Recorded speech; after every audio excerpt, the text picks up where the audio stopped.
Good evening. Welcome. I invite us all to please find our seats in this beautifully crowded sanctuary. I invite us to take a breath, close our eyes for an instant, bring ourselves here quietly. If you have not yet already, I invite you to thank our digital allies and silence them for the rest of this evening while we're here together.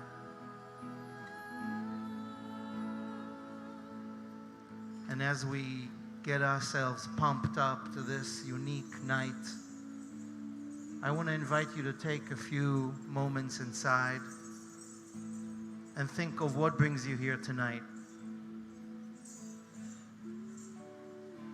Please find your seats as quietly as you can, and please go inside and ask yourselves, what's your intention? Why are you here tonight? When this plane descends a few hours from now, where do you want to be? For if we are all here with intention, this room will feel like an intentional sanctuary. Let's get this opera started. Shana Tova.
Tonight is the night in which we are invited to annul our vows. This is the night of Kol Nidrei, the night in which we are invited to think of the words and the intentions, the ones on purpose and the ones that just slipped by, that this entire past year we took on and we did not live up to. the promises we made to ourselves of how we will do better, the ones we made to our loved ones, to our fellow citizens, to our elected officials, to our children, to whatever we hold dear. Well, ours is not a caravan of despair, and each year we're invited here on this night of atonement to take ourselves seriously, to regret what needs regretting, and to open a new page. We do it privately, but we do it publicly in this temporary community that is slowly becoming a tribe. So as we take this intention on of annulling our vows tonight, as we will in just a few moments, I want to invite you to continue thinking inside of what is your intention for this night, for this year, and think of something you have spoken this past year, a promise you've made, a vow. We'll come back to it, that you're taking responsibility for, that you're ready to shift. Wherever you are, wherever we are, welcome. Welcome back to this night. Come, whoever you are, come again. Come, whoever you are, come again. Come, whoever you are, come again.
That will be the bass.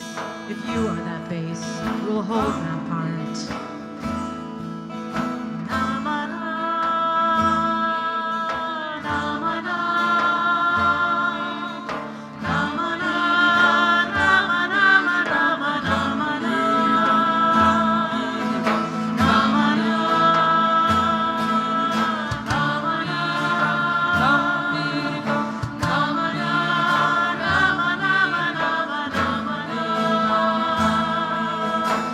That's the little part.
Some of you might be new to Lab Shul, and some of you already have been here a lot, and some of you have not been here since this time last year.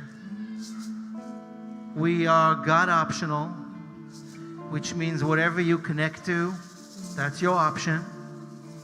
And we are everybody friendly, so whoever is here is the right person. We are artist driven, so we're trying to live from the place of the heart of art. And we're pop-up, which is how we ended up in a former opera house, now wedding hall, now sanctuary in Brooklyn. And on this night of annulling the vows, we're inviting ourselves to turn the lights on, within, beyond, with our intentions, with our fragile existence, that on this night, if you're Jewish, all of the above, leaning in, none, as humans, we get to live out loud. So before we turn on the lights by lighting on these candles, I want to invite you to just turn to someone sitting behind you or in front of you, and if you don't know their names, just make sure we're not complete strangers here tonight. Just names, not the whole biography, not what you do, not where you live, just names.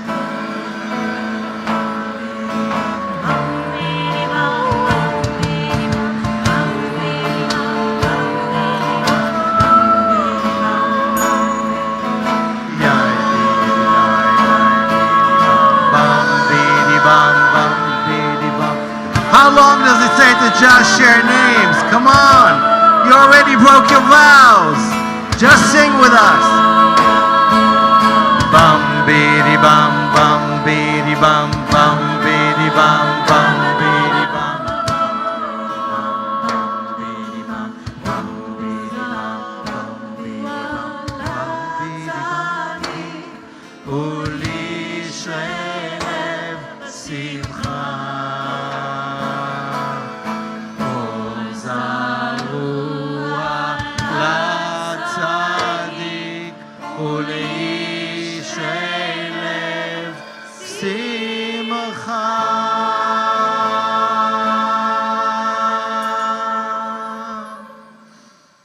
Those of you joining us online, thank you for being here with us. And I hope that you too back at home can light a candle right now.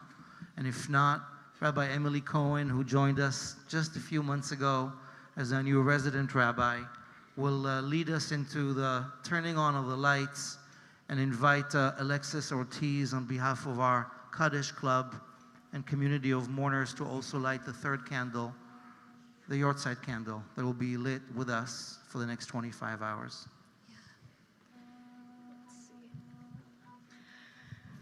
So we read these words that just disappeared from your screen, but roughly they said, justice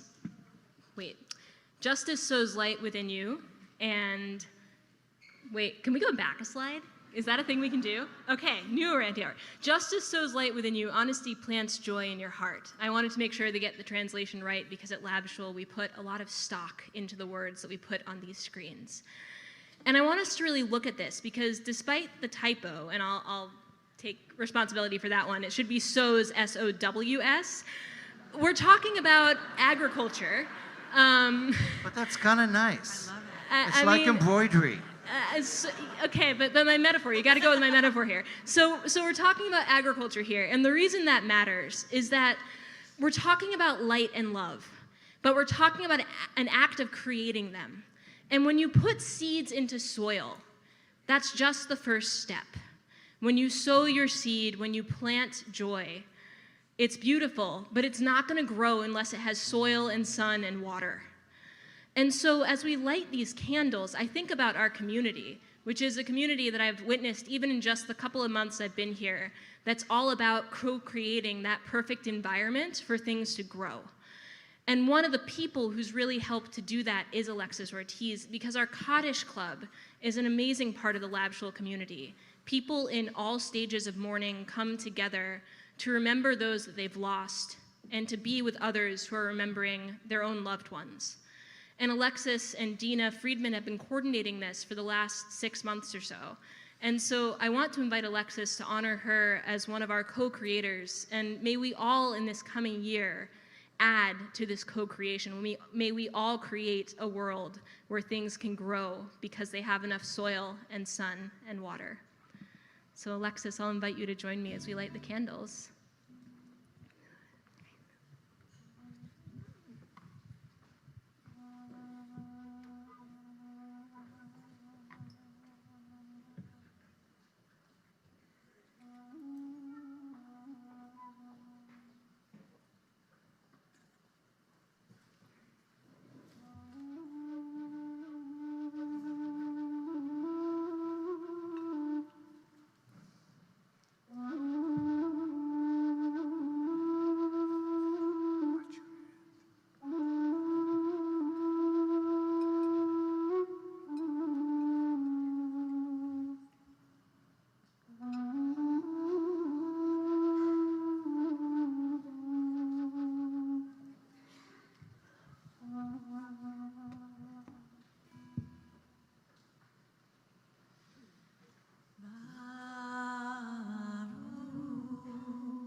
invite John Adam Ross and our dear Alexis to come on up here and help us open the ark.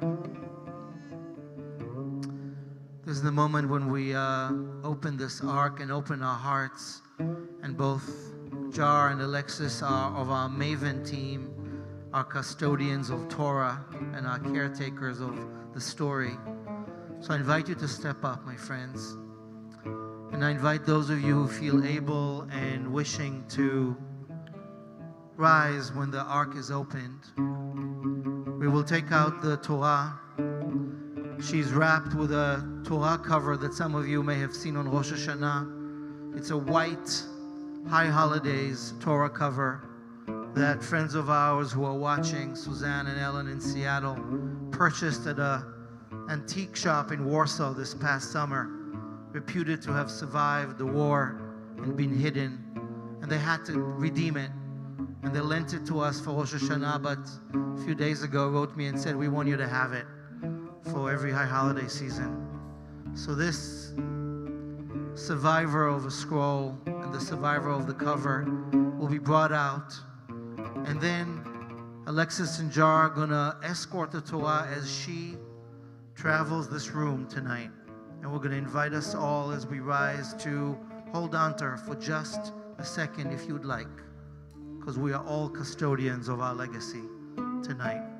You don't have to freak out, just don't drop her and pass her right on. Feel what it's like to hold on to legacy.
You want to release tonight, promises, vows, intentions, whatever is no longer who or what you are tonight.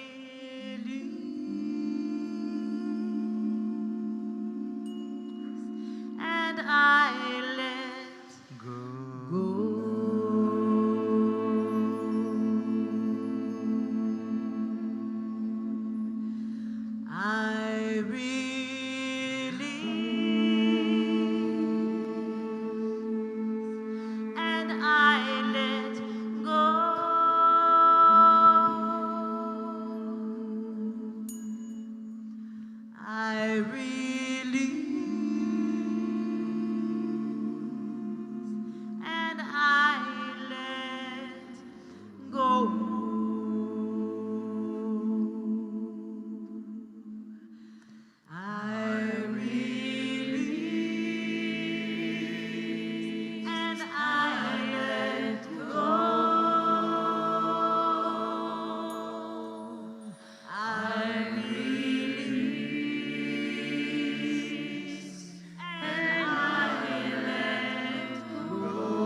Nidrei is an Aramaic legalistic incantation It is recited 3 times, as is the Jewish law, for the annulment of vows, promises, aspirations, intentions that we did not live up to.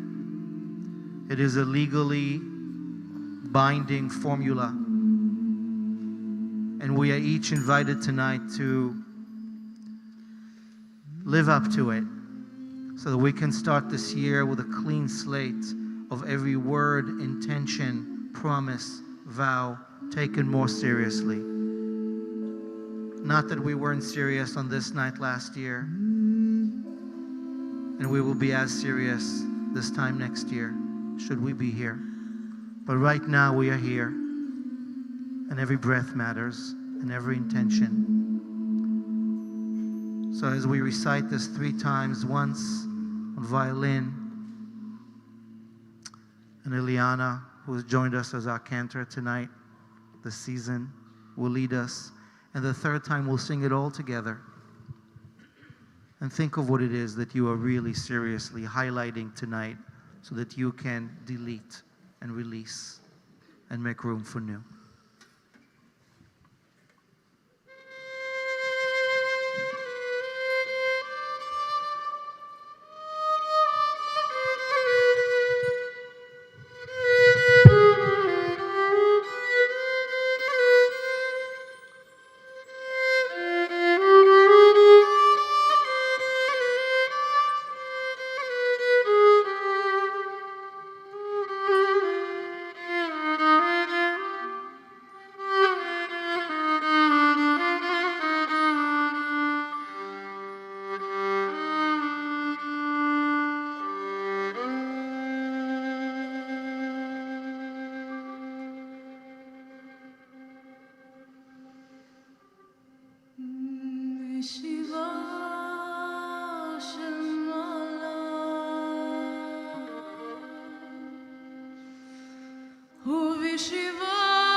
ויסרנה על נפשתנה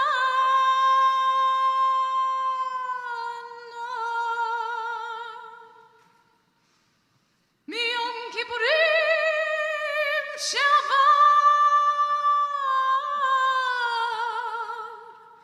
עד יום כיפורים זה כולהום יחרטנה והום כולהום יהום שרם שביתי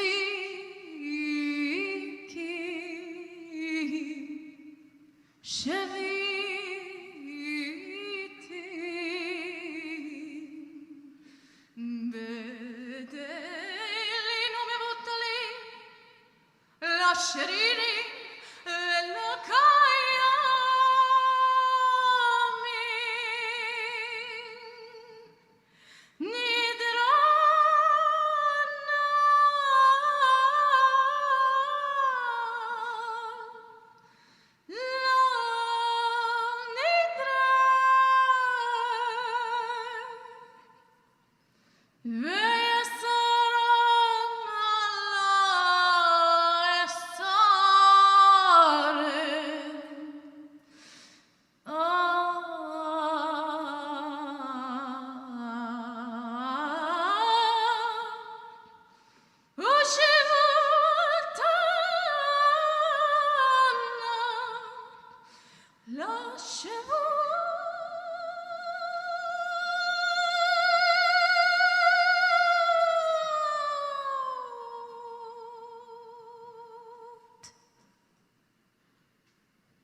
כל נדרי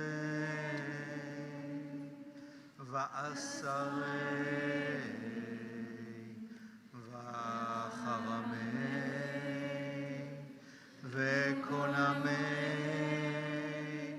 וכינויי וכינוסי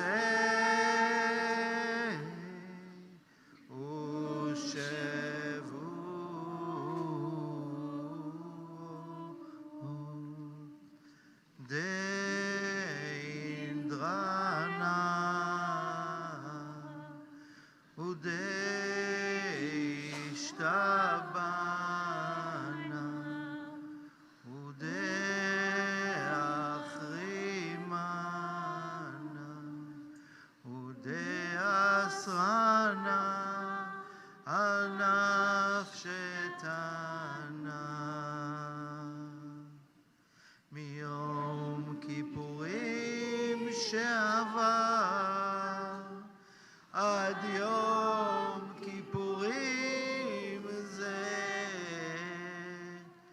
כולהון הכרתנה והון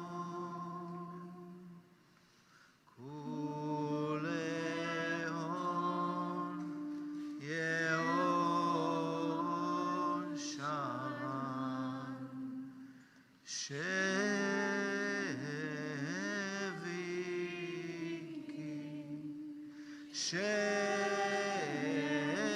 שביתי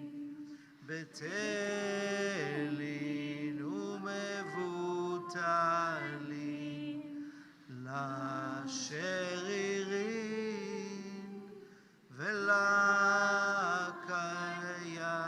ולקיימים נדרנה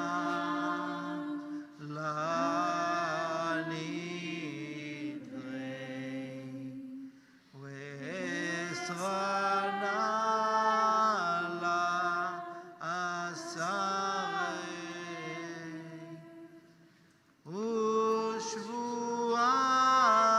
ושבועתנה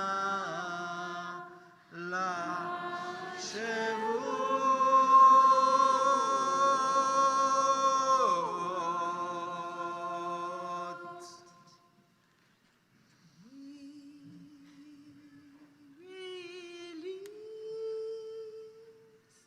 And we let go.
If you just sang this, that means you're alive in this room, and let's not take that for granted. So let us sit alive and hear. Did the Torah go all the way around? Mostly. Thank you. If you did not have a chance to hold on to the Holy Scroll, tomorrow afternoon as we begin to wrap up the day, we will open the Ark again, and anybody who wants can come up and take a moment in front of the Ark. Is this a storm? Is this the AC who just take on? Wow. Okay. Can you hear me? Sounds very dramatic. So I got my first complaint for the new year a few days ago from one of you. Donna, are you here tonight? How come I did not make a sermon on Rosh Hashanah Day last week? I stand accused and guilty. What I told Donna, and I will repeat again, is that I try and speak in the evenings. And during the day, there's so much going on. Sometimes words get in the way of what we're trying to experience here on these new days. And so apologies that you walked away feeling fully fulfilled. But I'm going to share some words tonight. Words about words. On Rosh Hashanah, I spoke about discomfort. What it's like to get up in the morning and say goodbye to our comforter and step up into the world and lean into the discomfort zone of beyond private. Leave our front door into the world. What does that mean for us as every single individual grappling with holding on to our security and autonomy and personality, and yet being charged to open up to the others, where we all spend time in therapy talking about? And what's it like for us as people, as a city, as a nation, to open up ourselves beyond the familiar that we know, our comfort food and comfort zone, and lean into the discomfort zone of others. What's going on in this country right now, in Israel, all over the world. The challenge, the tension of celebrating our tribal and our autonomous self, who we are, who I am, while shifting into a larger sense of responsibility for others. I keep coming back to this trope, to this theme, because it seems to me, till further notice, that for me personally, for us as individuals, for us as a community, for us as a country, as a people, that is the question. Mordechai Kaplan, prominent American rabbi in the 20th century, said that what we are doing is aspiring to a social order that combines the maximum of individual self-realization with a maximum of social cooperation. That's before this wave of new social democratic voices are rattling our country. What is the place where individual self-realization meets the maximum of social cooperation? So I want to talk tonight, and we will talk further tonight with three extraordinary guests that we are so lucky to have with us tonight. Priya Parker, Julie Rice, and my friend Casper Venturi, who's there in the back, my friend. I see you, Casper. To talk about what it means for us to gather, for us to come together and to lean into the discomfort of what we're doing here tonight. Breathing with people we don't know, singing with people we don't yet know, leaning into the public, where it's sometimes so much easier to be in the private on so many levels.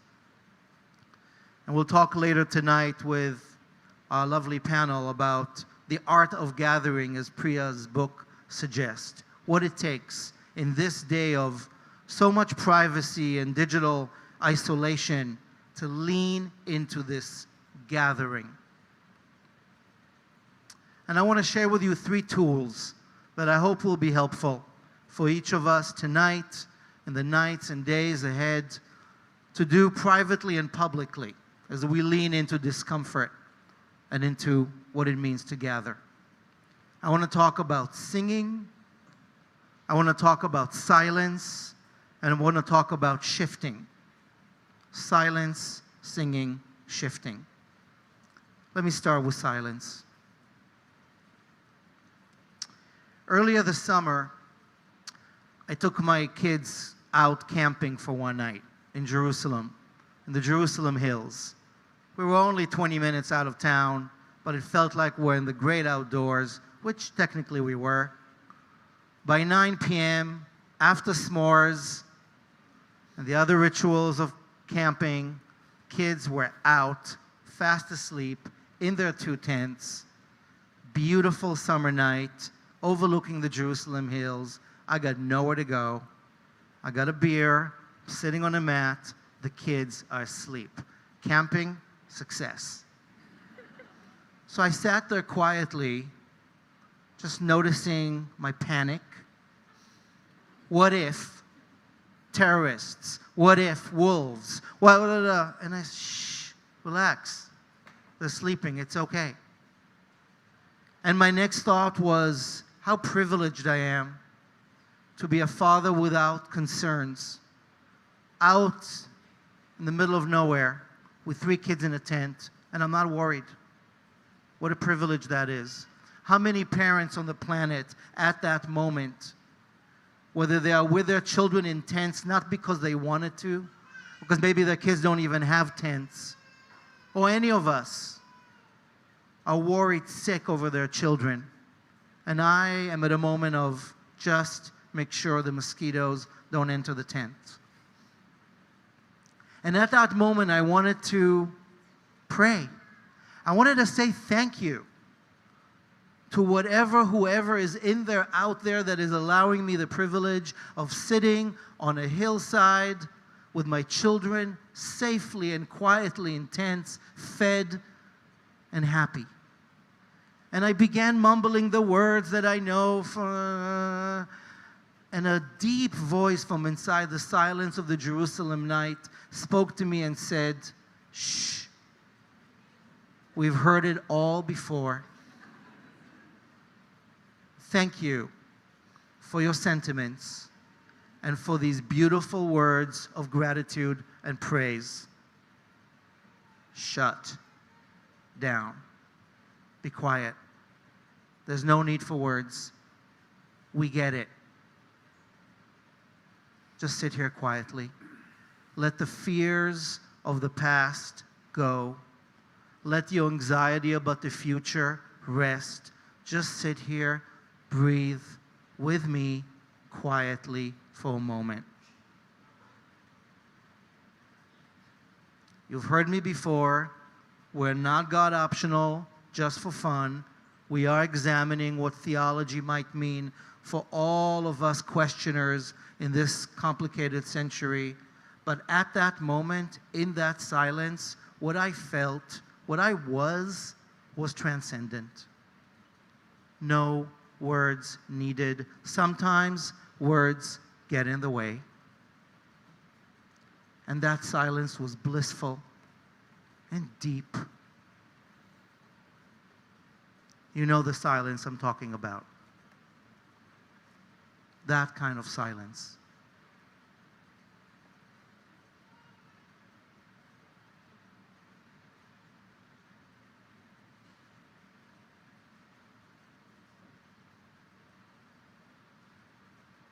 This kind of uncomfortable silence.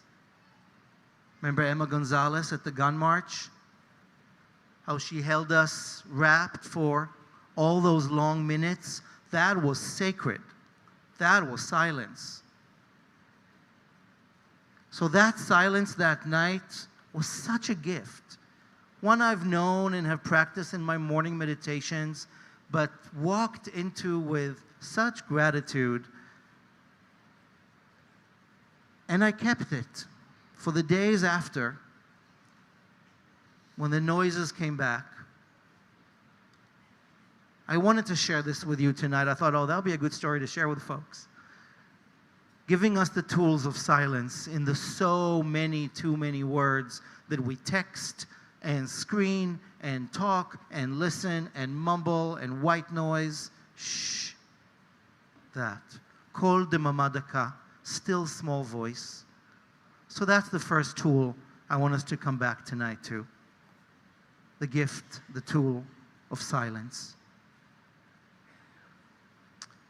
From Israel, I traveled down to Greece. I volunteered for a week and met folks at an extraordinary school for refugee children on the island of Lesbos. You've heard about it from me on Rosh Hashanah, and I will come back to it again. It is a precious, important project worthy of our attention. But after a week in the refugee camp and in the school and endless conversations and tears, I needed time away. And so I found a village on the other side of the island, a little fisherman's village, and it was a trek to get there. And the highlight of the place that there is a 12-million-year-old petrified forest there. 12-million-year-old stumps of trees, the middle of nowhere, and the sea. And I got a little place right near the beach, and it was super quiet. And I was going to be by myself for 2 days on the shore, just meditating quietly. Yes, my big summer getaway. And the night was quiet, and early in the morning I got up and I sat on the balcony overlooking the beautiful sea, smelling the summer air of Greece. And just as I was getting into a real juicy, deep meditative silence, the crane started. Not the bird, the heavy machinery that was just 500 feet away in the port that just last week, I was told later, they started reconstructing. So there's that of machinery into rocks on the most beautiful, quiet fisherman's village in Greece, where I was going to be quiet for 2 days, and now this is going to be on from, I don't know. They take a lot of breaks in Greece, but still. So I sat there and I had to think, what am I doing now? Am I walking away from this, or am I going to somehow dive into the silence? And what came to me was that this crane, this distracting crane, was a manifestation of what's happening inside of me. That I have inside of me the beach. I have the ocean. I have the waves going in and out. That silence on that night in Jerusalem, I have that. And it's distracted and hidden and covered by the of the crane in my head that's doing wonderful things like building a new port, whatever it was doing. All the thoughts inside of me that get me to be more me, but are obstructing the simple serenity, the trust of being silent, of being present. So I decided to sit there with that crane and find the sound of the sea in that spot for as long as I could. And I lasted a while until I decided, oh, come on, this is a big island.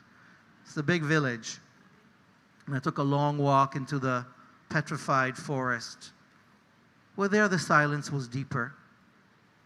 But what I took back from the Jerusalem hill and from that Greek village is that tapping into silence, when we do it together, and we've been doing it more together, and I hope we will, and when we do it alone, is a fantastic tool that we all know and forget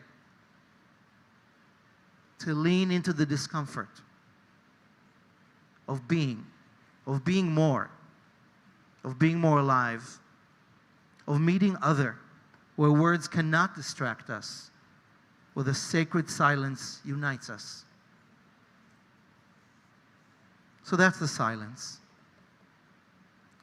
And the next tool I want to talk to us about is the tool of singing. What we do when it's a happy birthday or a Passover Seder, or when it's a sing-along with friends or rare karaoke night, right? When was the last time you sang along with other people other than tonight? Think about it. When do we sing? How do we sing? How do we not sing together enough?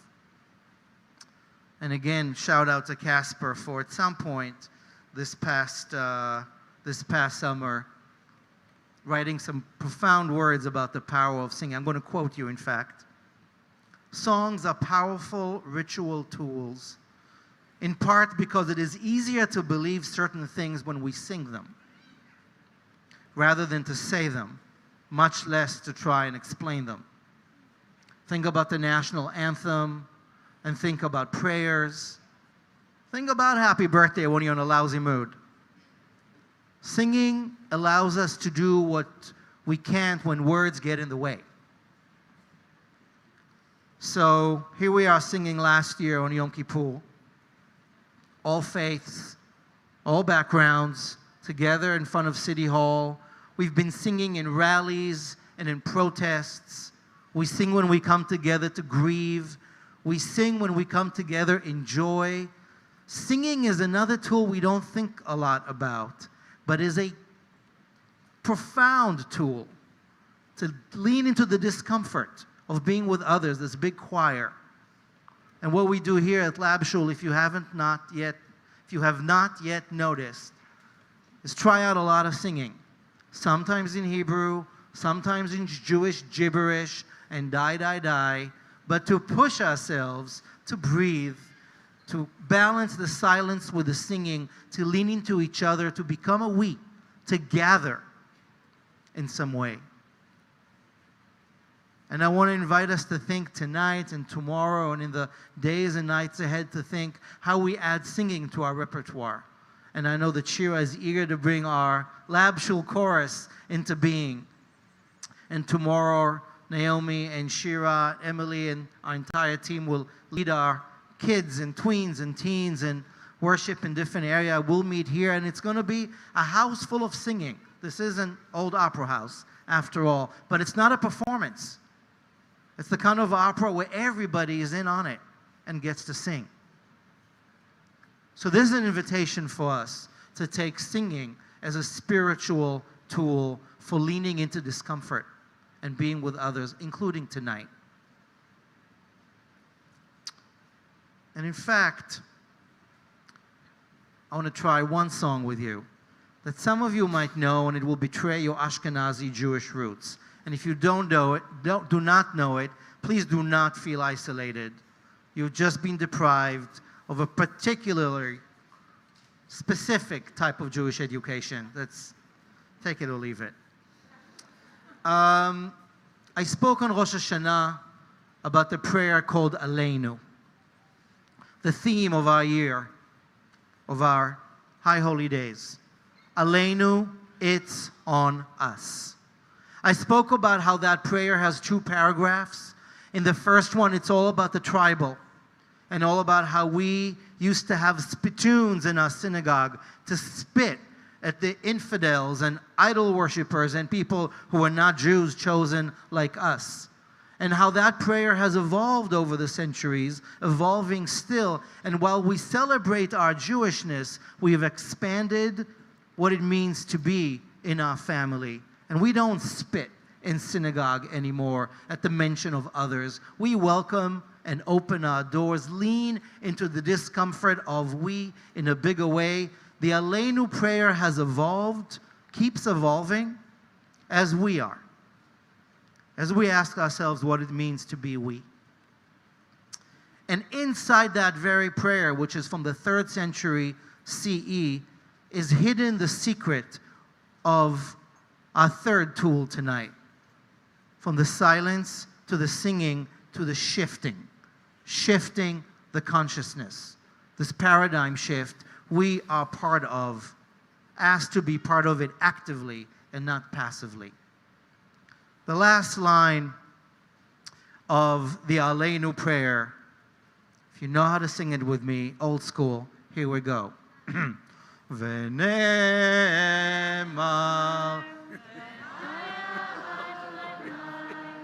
lemelech al kol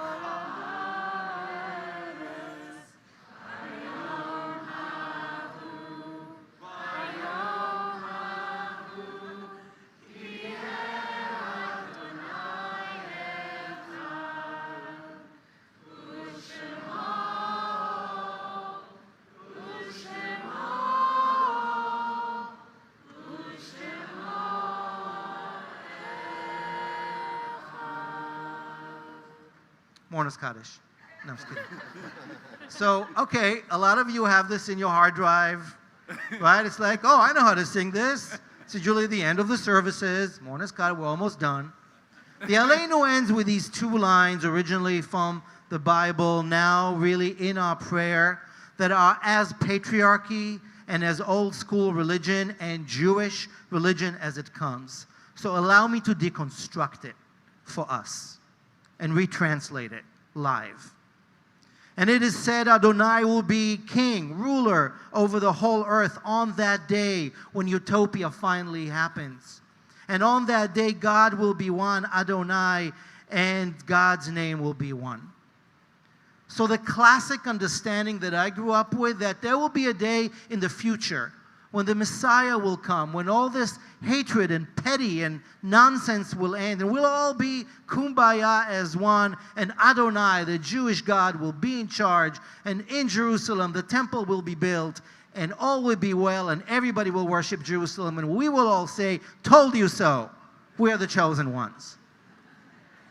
That is a myth, a story, a meme, a belief that I do not want to belittle, because it is sacred and has been so for many, many generations, to our ancestors, to our living relatives, to friends and family we love right now. I, for one, have taken chosen people to mean, as many others have, chosen with.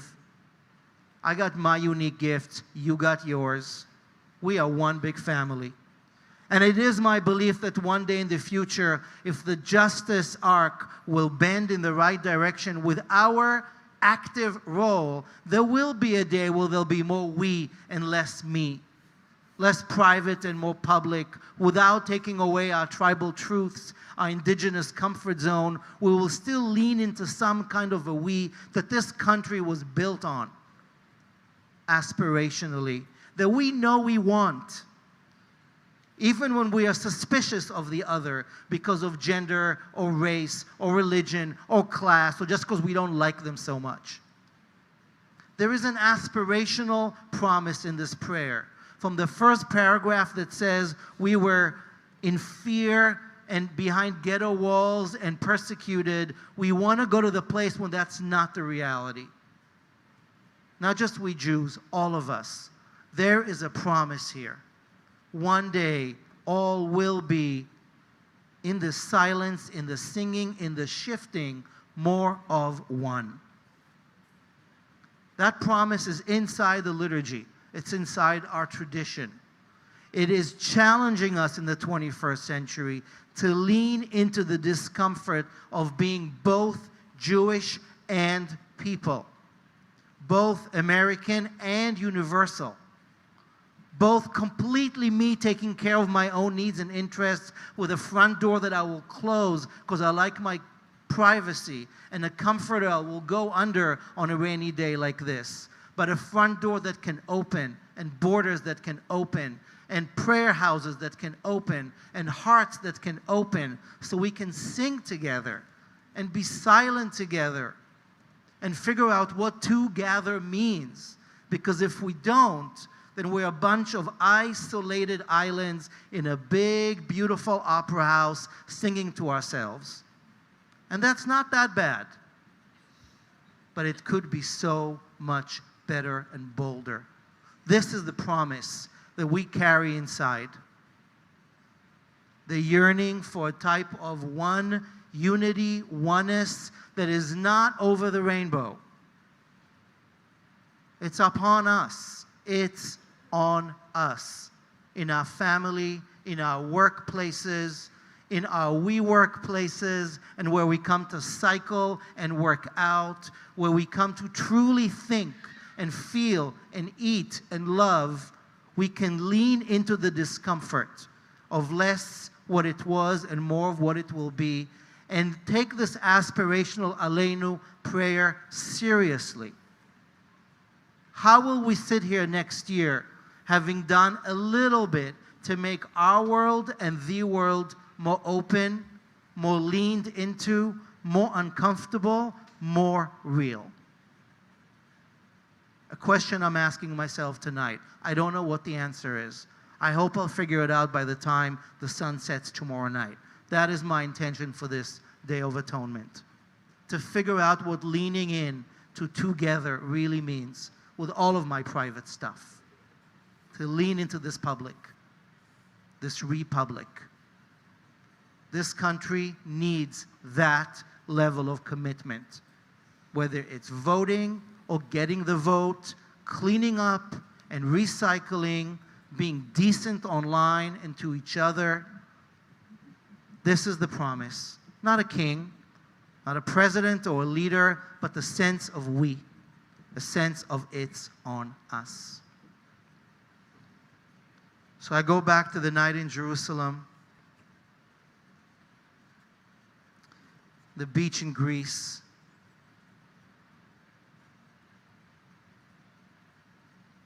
that moment in the sea when we were all silent for so long. And right here, right now. I want to invite us to sit in silence for just a few seconds before we break into more singing.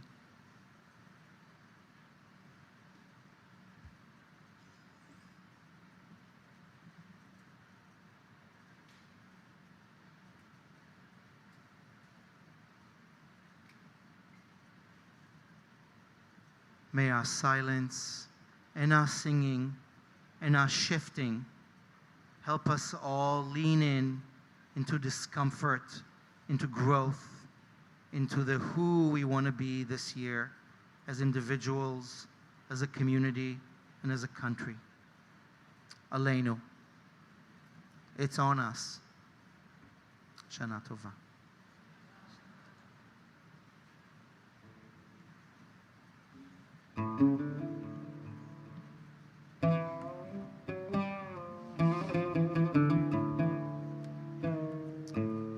Before we rise, I want to invite you to, as you are rising, to take one more look around you and catch the eye of one more person you have not yet met. Just the eyes. Make this Aleinu palpable in the silence. Just eye to eye. Let's tighten our bonds tonight.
breath.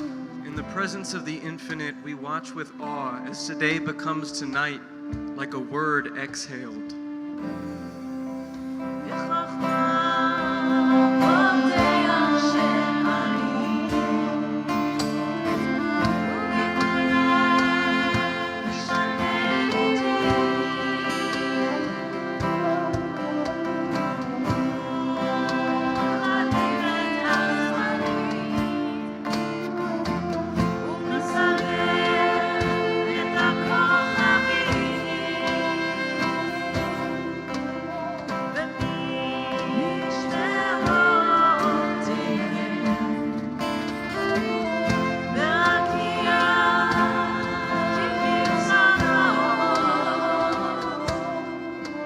Wisdom opens every gate. The change of seasons brings understanding. Time and space and stars move with meaning and purpose.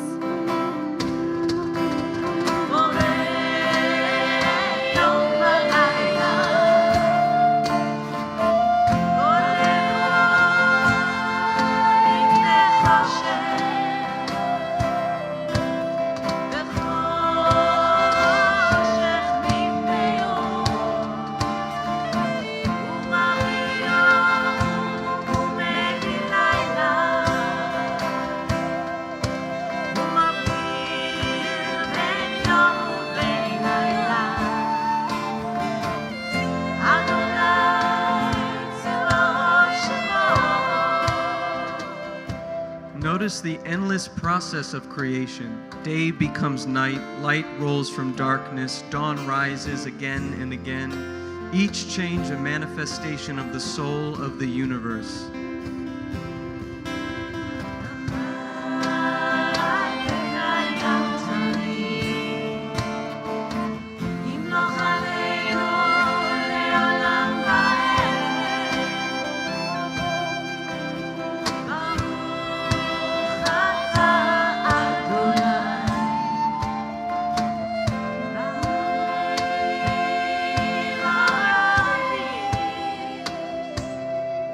May we be guided now, as always, by living and eternal mystery.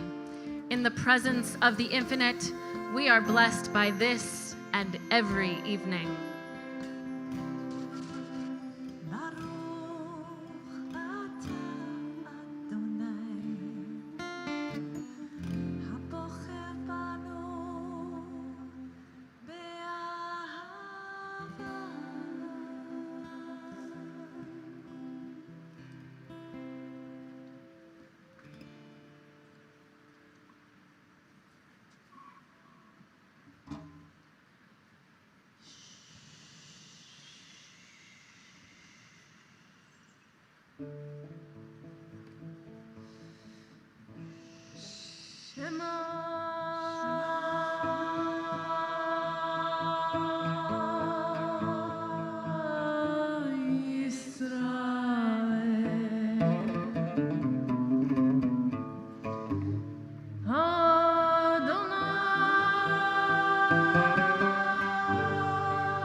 Leolam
בכל לבבך ובכל נפשך ובכל מאודך, והיו הדברים האלה אשר אנוכי מצווך היום על לבבך, ושיננתם לבבך ודיברת בם בשבתך בביתך ובלכתך בדרך ובשוכבך ובקומך, וקשרתם מאוד על ידיך, והיו לטוטפות בין עיניך, וכתבתם על מזוזות ביתך ובישעריך.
These 4 sentences that are one intention, we invite ourselves to think of who am I saying to tonight, I love you, whether they're here or not, alive or beyond, others or myself.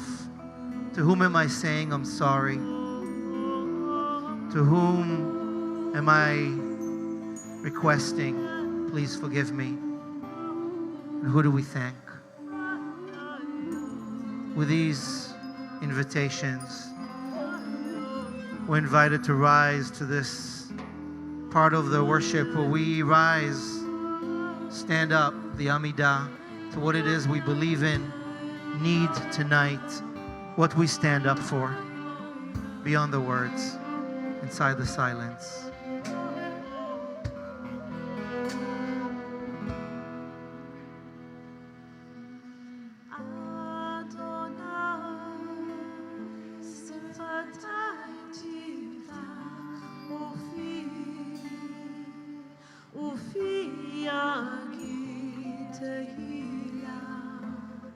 תהילתך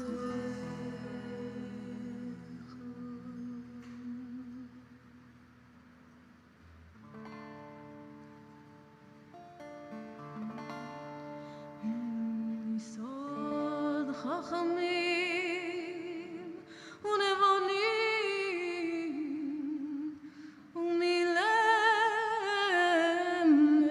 דעת מבינים הבטחה פי בתפילה ובתחנונים לכלות ולחנן בני מלך מלכי המלכים ואדוני האדונים.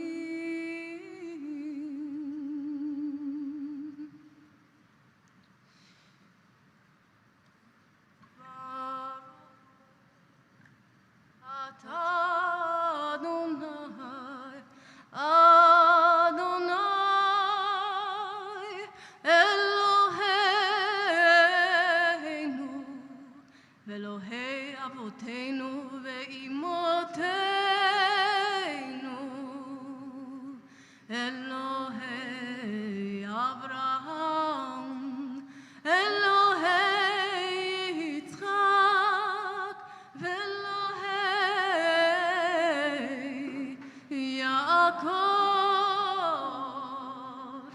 אלוהי שרה אלוהי רבקה אלוהי רחל ואלוהי לאה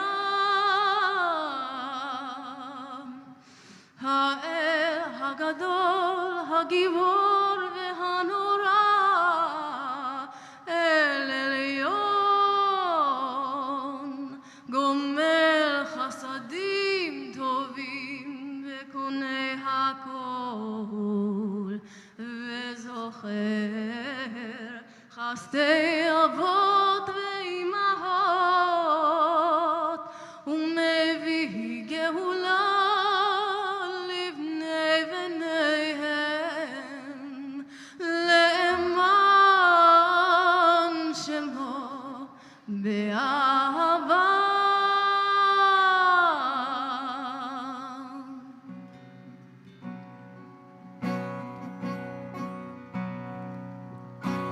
זוכרים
מגן אברהם בעזרת שרה.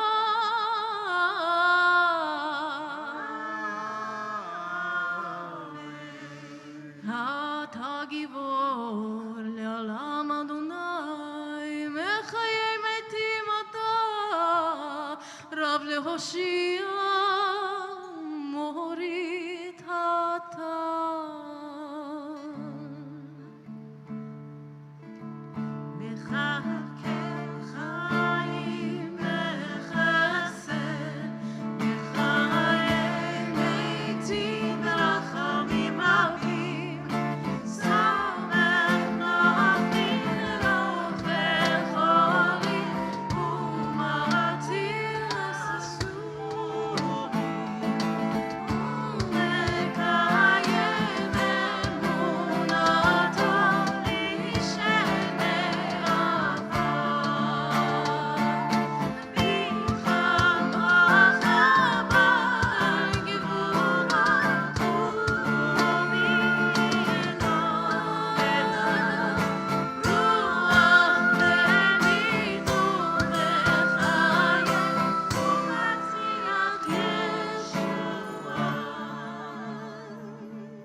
זוכר יצוריו לחיים מרחמים, ונאמן אתה לחיות מתים. ברוך אתה אדוני לחיי המתים.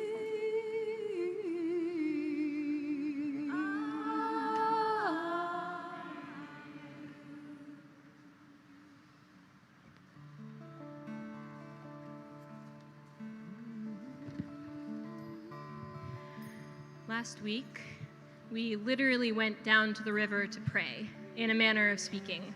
A bunch of you were with us. We took our social sins, not necessarily forgetting to take out the trash or not doing our homework, but the things that we have done as a society over the past year, and unfortunately for many years prior to that.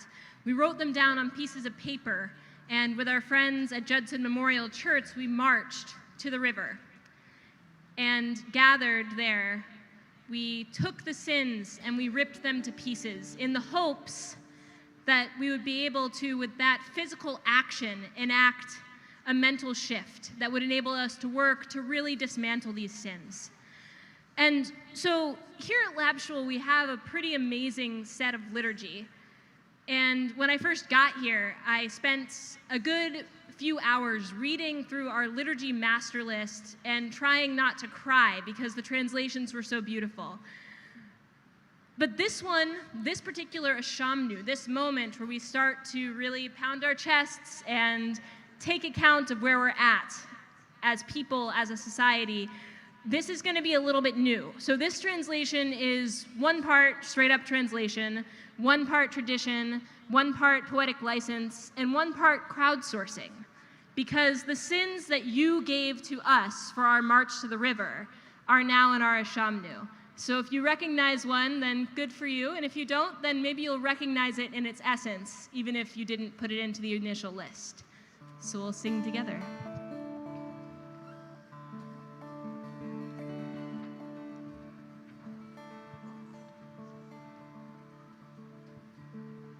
אלוהינו ואלוהי אבותינו ואימותינו, תבוא לפניך תפילתנו, ואל תתעלם מתחינתנו שאין אנחנו עזי פנים וקשי עורף, לומר לפניך אדוני אלוהינו, אלוהי אבותינו ואימותינו, צדיקים אנחנו ולא חטאנו, אבל אנחנו, אבותינו, אימותינו, כולנו חטאנו.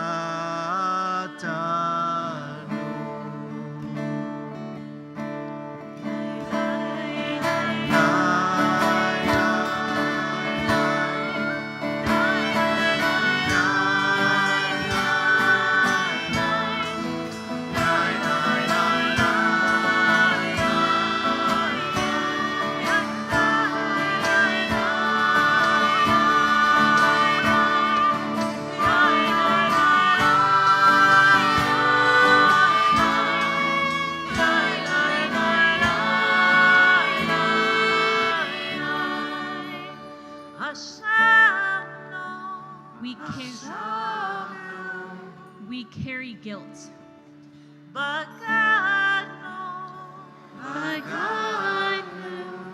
We clung to fear.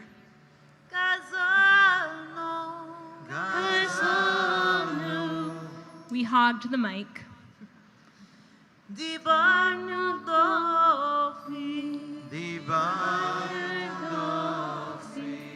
We viciously gossiped.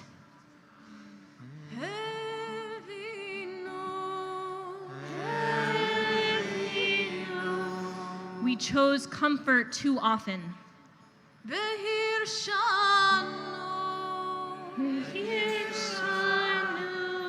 We did wrong. We gave too little. We kept too much for ourselves.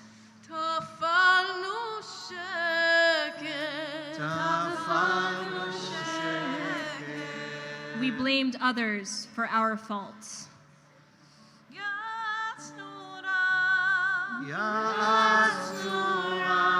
We led others off course.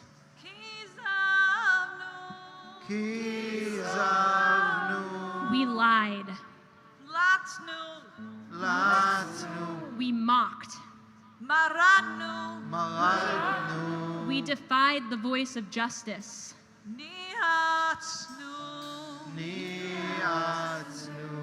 We hated.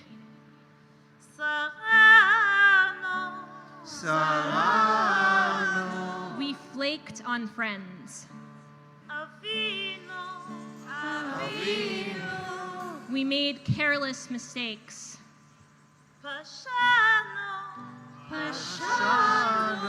We yielded to precedent.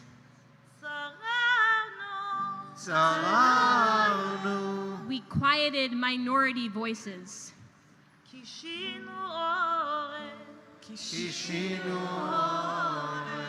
We privileged the patriarchy.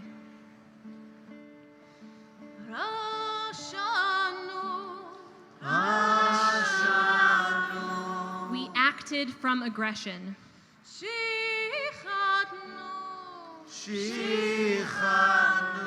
We engaged in environmental destruction. We ignored what threatened others. We took too long to shake off our naivete.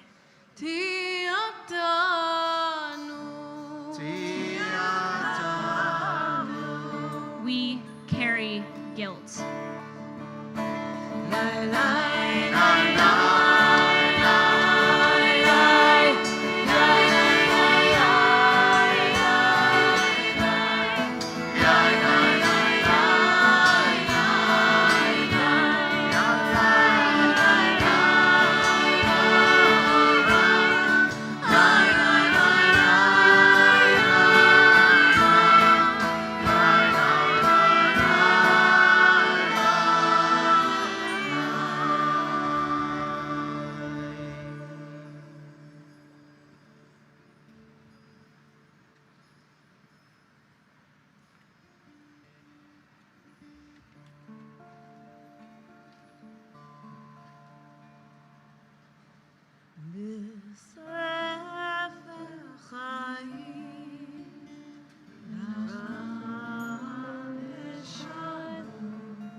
invite Sarah and Jeremy and your children, and Marnie and John and your beautiful children, to join us up here on stage and to open our ark one more time tonight.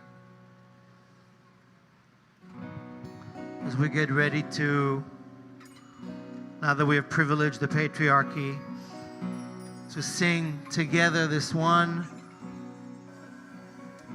favorite prayer song, where the words are Avinu Malkeinu, O divine source, you who are Father, you who are King, which we translate as parent or power or creator or source. Find whatever it is you are relating to tonight as we open this ark and open our hearts to ask for what we need tonight, what you really need tonight to be more you. Avinu Malkeinu, Avinu Malkeinu, Avinu Malkeinu, Chaneinu Aleinu, Ki ein banu Moshe, Aseh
So I invite us to keep our hearts open, but the ark closed.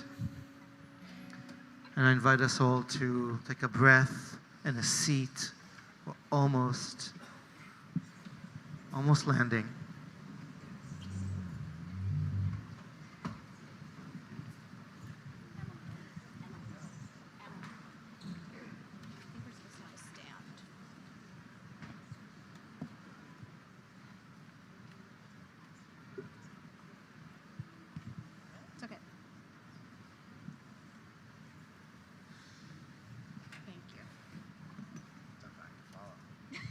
It's a tough act to follow that. It's true. Fasting tomorrow? You're up. Hi, folks. My name's John Sylvan. I am the vice chair of Lab Shul, and okay. You're good. Just closer. How's that? Better? Great. How's that? Not better. All right. My name's John Sylvan. I am the vice chair of Lab Shul, and it's a pleasure to be here tonight. This organization means so much to me and to my family. I was recruited to join the board by my dear friend and our founding chair, Michael Dorf, a few years ago. And for those of you who know Michael, you might not be surprised to learn that his method of recruitment was to invite me to City Winery, to open a big bottle of wine, to bring around a plate of cheese and some hummus, and to not pitch me, but simply to share his love and his commitment to this organization. And I must say that it was not hard at all to say yes. And like basically all the time, when Michael asks you to do something, you're always grateful that you did. This organization is filled with amazing people. It has incredible, inspirational leadership, both spiritual and professional.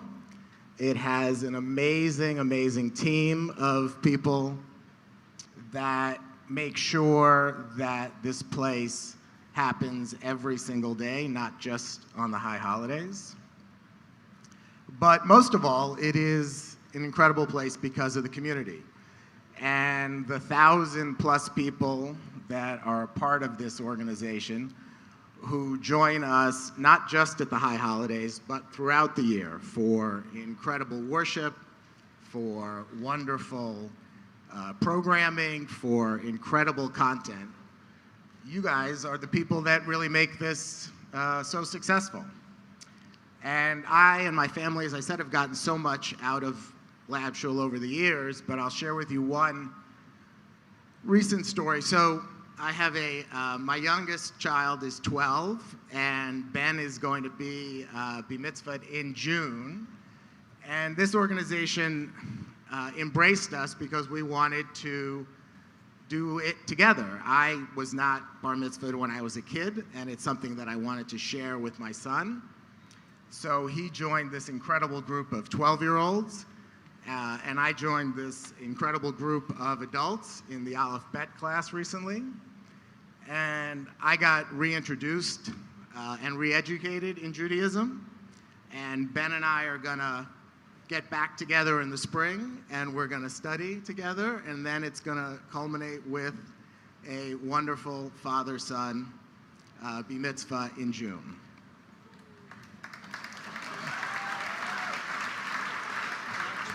Drop the mic on that. So this place, as I said, and Amichai have given me and my family so much indeed. A quick reintroduction for me. I'm Sarah Sokolic. My newest title in this shebang is Executive Director. It is the best and most challenging job I've ever had, but it's much more than that, than a job for me. 15 years ago, I met Amichai and this amazing group, and Shira and Naomi, and I was one of the early storytellers. And yada, yada, yada, now I'm the executive director. My oldest son went through raising the bar. He's a bar mitzvah. My middleest son is also 12, going to be a bar mitzvah. My daughter eats up all of the Lab Junior programming. My husband's on the board. We schlepped ourselves everywhere we've popped up, everywhere, from wherever we've been, and we've jumped on board with every scheme that this genius team has come up with, and have supported them all the way. And it's much more than a job, it's a passion, and it is something that is a life work for me. So that's just a little bit about me and why I'm here. Tonight, John and I are just going to share a little bit about where our organization is, a little bit of an update. We're 5 years in after 5 successful years of operations. We know that many of you here tonight may be here for the first time, actually. Can I just see a show of hands of people who are here for the very first time at Lab Shul? That's a big number. And up here too, right? Thank you. So we know that some of you are just here for the first time and like, what do you care about our organizational update? But there are a lot of us here too that were once first timers and want to know what's happening, and we've got really exciting news. So John. So, Lab Shul is consistently recognized for our innovative and spiritual gatherings. Our God-optional, everybody-friendly mission has landed us really at the forefront of innovation in the Jewish community, and we are now poised to go to the next stage, to enjoy a new chapter of growth. So as we think about a new chapter of growth, we're also thinking about how the fabric of community is constantly changing. We're living at a time where there are major changes for religious behavior and communal affiliations. Lots of statistics. Actually, there's handouts that we've given you about some of the work we're going to do and some of the rationale for it. I'm not going to list all the stats right now. But John and I and other communal leaders here are hyper-focused right now on those statistics that have come out from the Pew reports and other reports, and trying to understand what's behind that and how it relates to our work and where Lab Shul fits in a unique position as a provider of spiritual nourishment, of Judaic literacy, and inclusive communal gatherings. Later this evening, as Amichai said, we're going to have a brilliant group of speakers join us up here and to help us. And these are the people that are our thought leaders. These are the people we're studying, and we're going to help guide us through this phase of organizational life as we really think about what it means to be community at a time of enormous change. So what we've learned from Casper and others is exactly what we're seeing in building our own community here at Lab Shul. When it comes to creativity and courage, we have some really exciting news. And that news is that over the next 6 months, we're going to engage in a very comprehensive strategic planning process. We're going to ask ourselves and our community some very important questions, such as, what does community look like for Lab Shul? When do we pop up, as we are during the holidays, and when do we enjoy a permanent home? Who should be our strategic partners in this incredible mission? What are some of the best digital platforms for sharing our message and our organization? Those are just a handful of the questions. That's just a preview of what this is going to look like. And we are going to be guided by an incredible group of consultants. The group is called Sharehold. Some of them are here tonight. If you are, raise your hands. Where are you? Great. Welcome. In the meantime, not surprisingly, we are going to ask you to continue to support not only this strategic plan, but also all of the work we do. And to all of our season pass co-creators and all of you who come to High Holidays every year, and to those of you who have joined us for the first time, we say thank you, really, deeply. Thank you from the bottom of our hearts. And we are grateful to you, and we are grateful for your continued support. The strategic planning process that we're discussing will cost close to $80,000. We've already secured about a third of it from private donations, and we need to close that gap.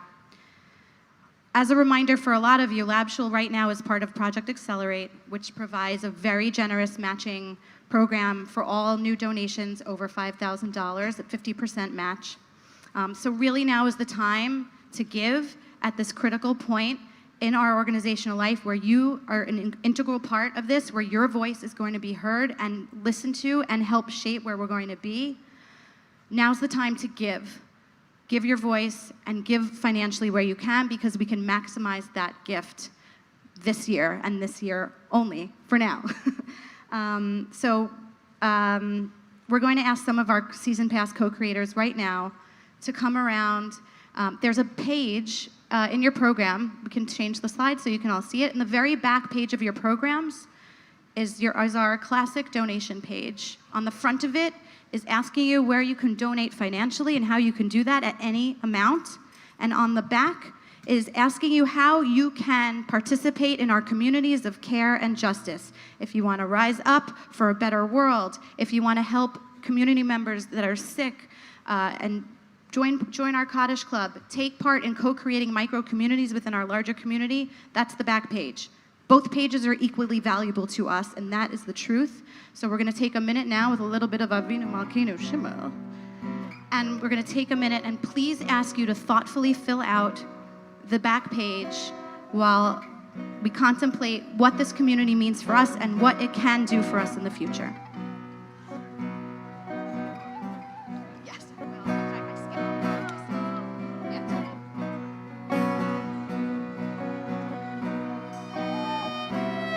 We know we're running a bit behind in our schedule. We know we have our panelists coming.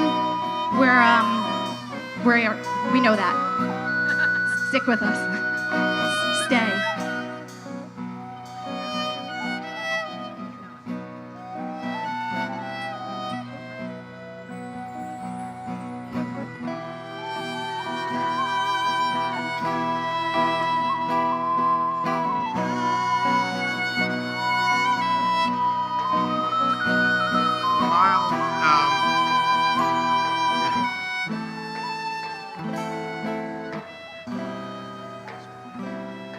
So while everybody is filling out their cards, Rabbi, we have a little surprise for you.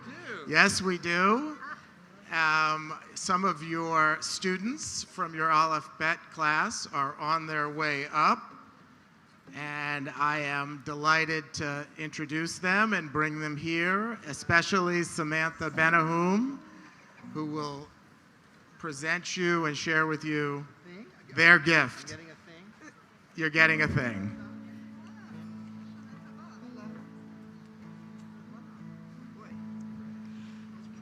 Hello, everyone. Shana Tova. I'm speaking for our group, Aleph Bet 101. We were so privileged to study with Amichai this year about the building blocks of Judaism, and it was truly a wonderful experience, learning with conversation and a lot of compassion. For ourselves and for each other. And so we, as a gift this year, decided to start a scholarship fund for other people who wanted to learn. So we have raised some money that is the seed, I guess, for this scholarship. And hopefully other people will contribute and continue to learn. And we have a little plaque that we made to commemorate our thoughts and experiences of our class. So thank you, Amichai. So, you guys, wow. Yeah. The Aleph Bet class starts again in the fall. So now you know you can sign up because apparently there are scholarships. Amazing. I want to acknowledge John Sylvan, Rebecca Rindler, and Jennifer Pear, our co-chairs for our strategic planning process, and so many others who have helped and stepped up in the last few months to even get us to this point. Shana Tova, Gmar Chatima Tova. May you have a great seal. Thank you. We're not done yet.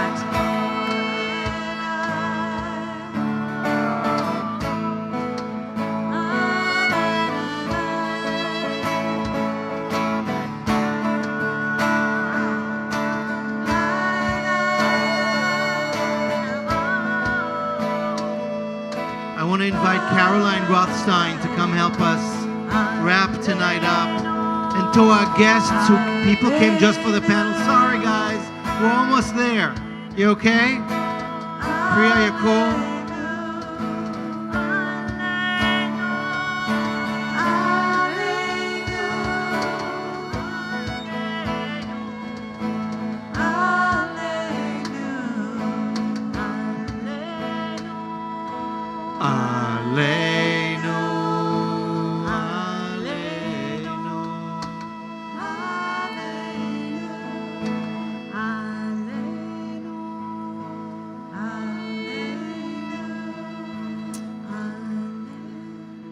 One of the really incredible things about Judaism is that we already have inherently woven into our rituals and our liturgy language to get us through this moment in time, and rituals and actions to allow us to actually repair the world and rebuild the Garden of Eden and just like bell curve back to where we started. All better though, right? Like knowing all the things. And so in that vein, I'm going to be sharing a poem written by Rabbi Michael Rothbaum called It's On Us. Because again, we already have the language, we just have to take action and do. It's On Us by Rabbi Michael Rothbaum. Aleinu, it's on us. It's always been on us. A knapsack of our ancestors' bones, smuggled out of Egypt, secreted out of Minsk, hidden in Esau's soul, tears and sweat, in the memory of the fabric bags we carry on our backs. Aleinu l'shabeach. It's on us. It's always been on us to praise with song, but not just with song, with joy, but also with sorrow, to look past tomorrow, praise a people's endurance, enslaved for 400 years and liberated, who stand next to those who demand liberation, who say, I know, Mama, I know I'm here, I've always been here, and I'm not leaving until you're free too, to praise too. Aleinu l'shabech la'adon hakol. It's on us. It's always been on us. It's always been on us to praise the master of everything. And if I mean everything, I mean everything. And I mean every place from Egypt to Minsk. And if you mean everything, you mean everything. And you mean every place from Columbia to Columbine, from Kishinev to Ferguson, from St. Paul to Baton Rouge, from Orlando to Yerushalayim to Ramallah, from Kala to the Congress to the cafeteria, from the rabbis of America to the workers in China who made the shirts on the backs of the rabbis in America. Letakim olam malchut shaddai, to heal the world for God's rule, to heal the world for God's rule, to heal the brokenness, to be the Jew, to be the one who says it's on us. It's always been on us. To be the hand that stops the knife shouting, Avraham, Avraham, that stops the knife. As it is written, as it's always been written in your Torah, as it's always been written on your heart, if only you would look, if only I would look. It's always been on us to read it and whisper its promise to the brutalized and beaten, the promise you might have missed hiding in the corner. If you didn't already know it was there, forbidden by pharaohs and Cossacks and Kapos and Klansmen in cop cars, but kept alive, held close, cloistered in the kishkas of the Jew, in us, on us, as it's always been on us. On that day, for once, finally, on that day.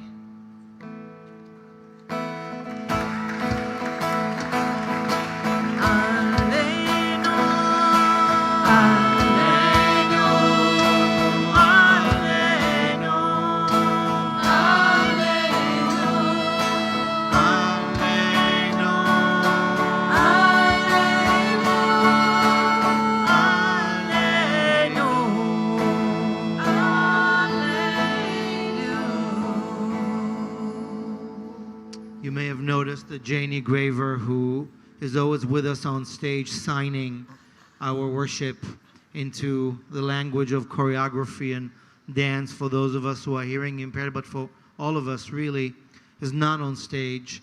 Janie hopefully is watching us tonight. She's with her family in Long Island in the middle of Shiva for her beloved brother and his wife who died tragically earlier this week. So Janie, our hearts are with you and with your family.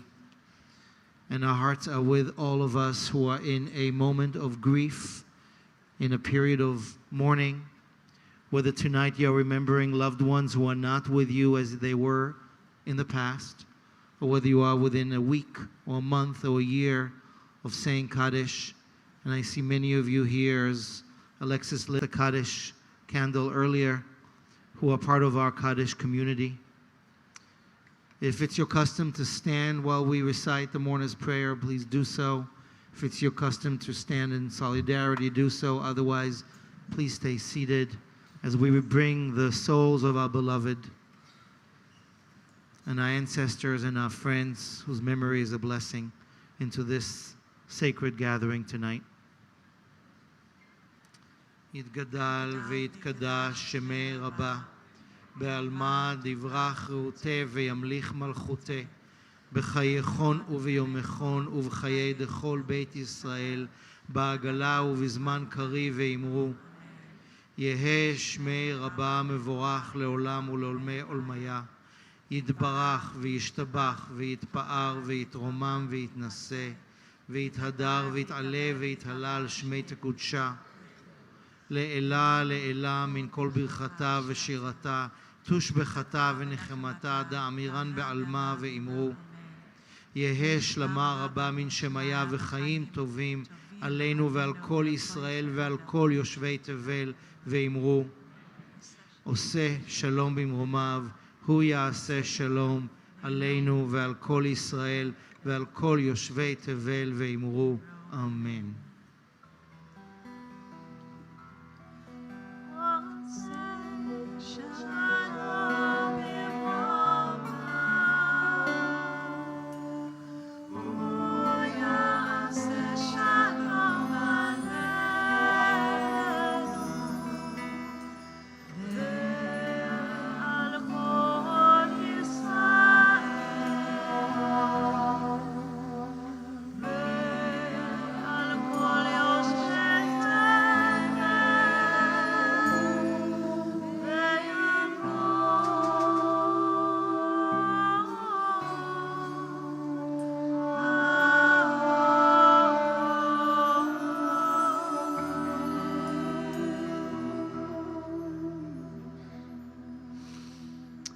So in just a few moments, we are going to transition ever so slightly from this prayer space into the learning and talking space. As I said with our guests, Julie, Priya, and Casper, we will be inviting you all to stay for this hour plus of experiential conversation about what it is we do when we gather and how can we do it more and better in whatever way it is. These are really profound speakers, good friends. This is going to be fun. I'm not going to have drinks, unfortunately, but hey, in just a few minutes, right here. Tomorrow morning, 9 a.m., we're starting here. Yoga, kids' activities, meditation, right here. 9:45, we're all going to gather here to tap into the greater part of the day. We'll be here all day with a meditation with our Zen teachers at 2:30, with our All Faith ritual with faith leaders from all over Brooklyn at 4:30, Neila, and breakfast. Many more things happening this season, this year, in your program, on our websites. Before you end, please do not leave yet. And please let me have your attention for a few more minutes as we hold hands if we can, or hold each other's heart if you can, and bless each other on this night to be each other's blessings on this and every night. Thank you for being with us on this and so many nights.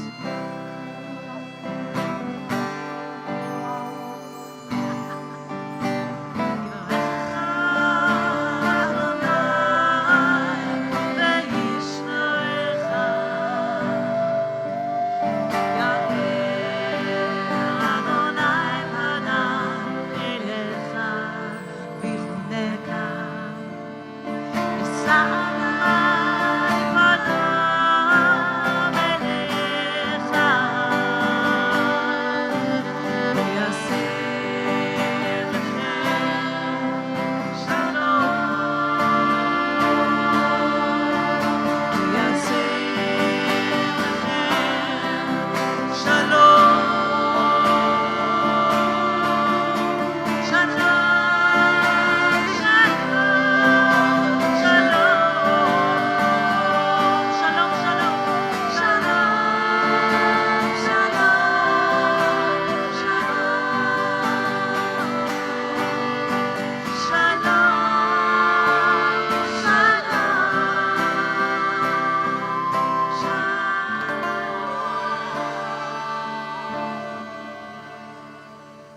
my friends, in this silence, with this singing, may we shift into a year of consciousness, awareness, change, and blessing. It's on us. You may have heard this already. If you're leaving for the night, leave in peace, and please quietly. Let talking happen outside. If you're staying here for this awesome conversation, come on up. If you're staying online with us, blessed night, wherever you are. Shana Tova. See you soon. See you in a few minutes. See you tomorrow. Good night.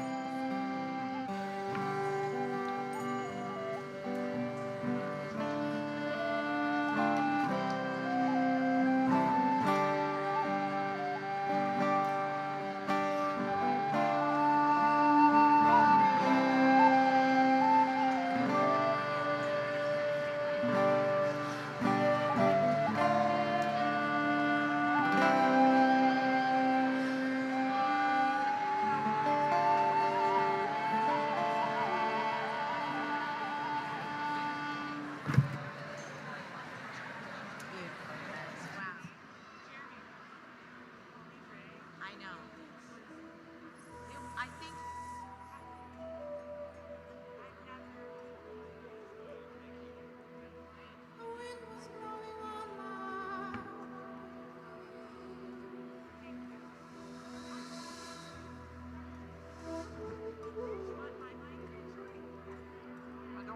Paul, which mics are we going to use? Which mics do you want?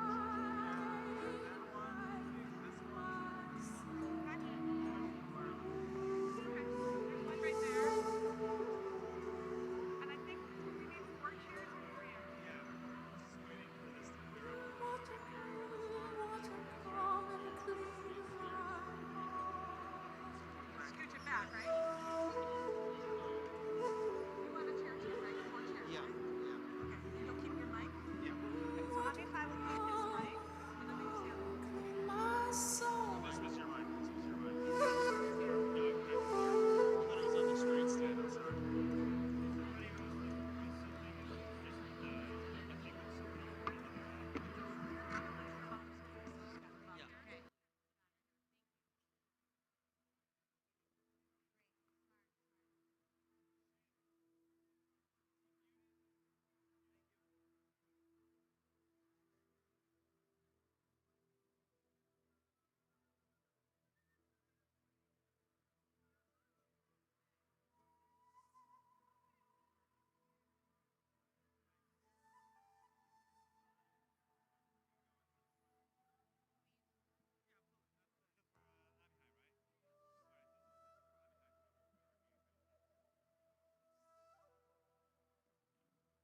Okay, friends, thank you. Shh. Thank you. I'm delighted many of you are here. I want to encourage heartfelt conversations outside or in that room, if the door's closed, or downstairs. This is a big place. If you are here, I want to invite you to either come further close, sit in the middle section, so we can really engage in this non-affrontal but a very interactive conversation. And Ezra, the slides need to...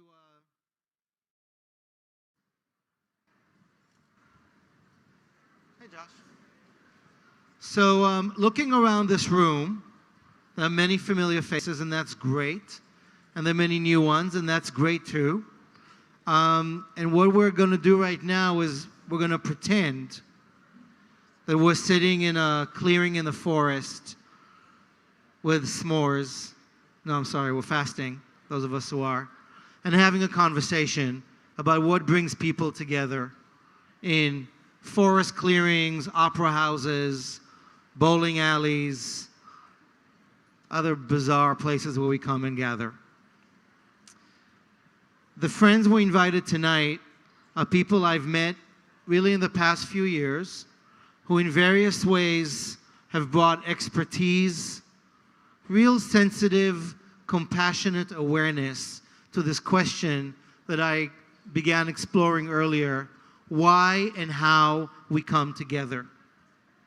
I'm going to let each of them say just a brief word of introduction about yourselves rather than me butcher some of the important facts. We're curious to hear how you will each present yourselves.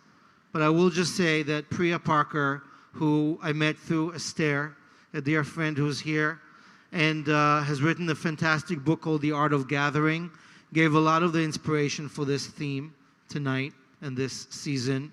My friend Casper Kuile, although we're going to add Von to your name from now on, because I did that, who I first met while he was working at Harvard and created the study called How We Gather, that is guiding a lot of the thinking in this country about the shifting trends in congregational and civic culture.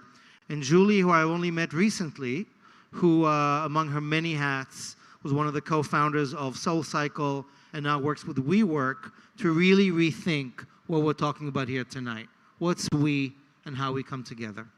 So Priya is going to start in just a moment by getting us participating in this question of what are we part of and what are we belonging to. And then we're going to ask each of you to share some thoughts about this theme and then take it back to us to talk to each other. And I hope we walk out tonight with some better sense of what does it mean to be It's On Us, and how do we really walk the talk beyond just the slogans. Okay? Can we, are the doors there closed? Okay, good. So if you're sitting there, I hope you can hear. And action, here we go. Maybe each of you wants to share a brief word of just who you are or what brings you here tonight. And then Priya, take it away.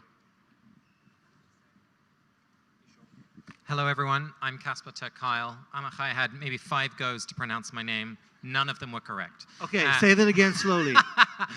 I say it rhymes with smile. Casper Amichai. Oh, I missed that. No, don't worry. Okay. This was my first Kol Nidrei service, so thank you for welcoming me here. I'm definitely coming back next year. My formal titles, I'm the Executive Director of the On Being Impact Lab, and I'm the co-host of Harry Potter and the Sacred Text. My turn? Yeah, it's you. Who are you? I'm Julie Rice, and thank you for having me. It's my first time at the Lab Shul, and it was amazing. I am the co-founder of Soul Cycle. Into the voice. Just speak into it. Speak into it better. I am the co-founder of Soul Cycle, and I'm currently a partner at WeWork, where I'm thinking about member experience and how we engage the people that work in our buildings. And I spend a lot of time thinking about community and sort of the way people gather, not just in services or parties or situations, but sort of what it means to live a life rooted in community and gathering. And I'm Priya Parker. This is my second Yom Kippur service with you. And the first one was 2 years ago at the invitation of Jack and Esther, where I spent the most of the evening just weeping because I was so moved by what you and what you all are creating.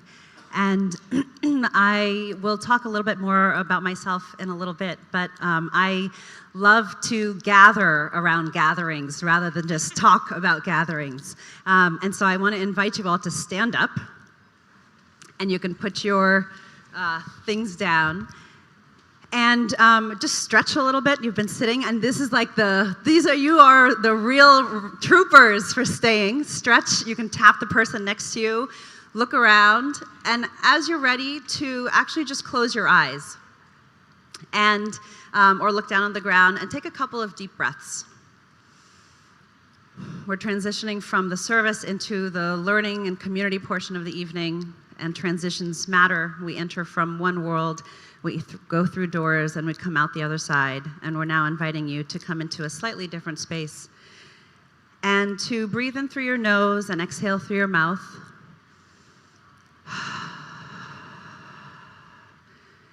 And as you continue to breathe in through your nose and exhale through your mouth, to just feel your feet on the floor of this opera house, to actually push the soles of your feet into the floor.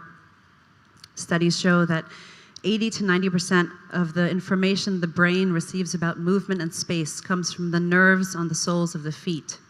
And so you're simply grounding yourself in this place, in this ballroom, in South Slope, in Brooklyn, in New York City, on the East Coast, in the United States of America, and in the world. And as you continue to breathe, to just think back to the moment, it could have been 30 seconds ago, or it could have been a few weeks ago, when you said yes to join this part of the evening, when you said yes to gathering, and to think about why you said yes to this invitation, why you're still here at this hour, and you choose to be here.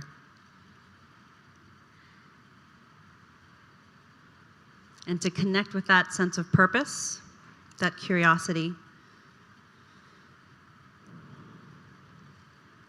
And to continue to breathe, and I'm going to invite you to open your eyes. And as you open your eyes, as you transfer from silence to seeing, to see if you can continue your quality of breath, if you can continue to breathe even as you're taking in new data. And begin to look around, to actually turn around and see each other. And as you do, see if you can continue to breathe. As you move from the I to the we, if you can maintain your quality of breath. And if you dare make eye contact, you can acknowledge one another. And notice if you're holding your breath. So the magic and the dance of gathering and of community is the dance between the I and the we, and the toggling back and forth between who am I now, who am I in this moment, who might I be? And as I connect to a greater we, what do I lose of myself? What do I gain of the other? And what do I want to maintain?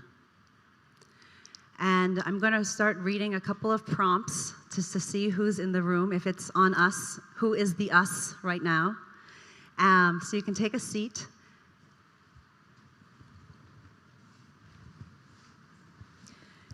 And we usually like to do this in a circle. So imagine you're in a semicircle. If this is your first time to Lab Shul, I invite you to stand. Welcome. And just look around and see each other. See who's in the room. Notice the patterns of sitting. And welcome.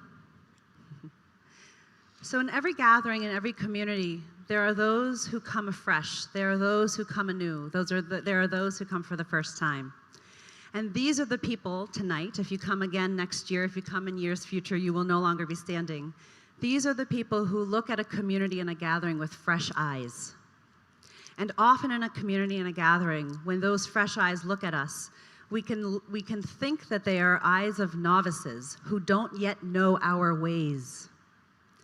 And the danger of communities that get stuck is that they don't listen to the wisdom of the questions of these fresh eyes. Why are we sitting like this? Is the service usually this long or short? What music was chosen? Is this an opera ballroom? And those sitting down might have answers, or they may not. But in any type of gathering, as we renew and as we refresh and as we create new bridges and boundaries, to listen to the questions of those who have fresh eyes. Because by definition and over a function of time, you will no longer have fresh eyes. Your fresh eyes will become more and more and more accustomed simply by being here.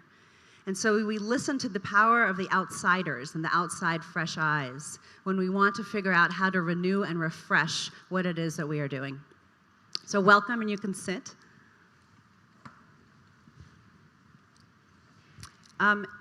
If you attended Lab Shul's first Yom Kippur service at the City Winery, back when it could still fit a space of 300, stand. Yay, this is OG. And it's a small enough group that I'd love to just hear from a few of you a moment or a memory of that night. Bring us back into that room. Jack.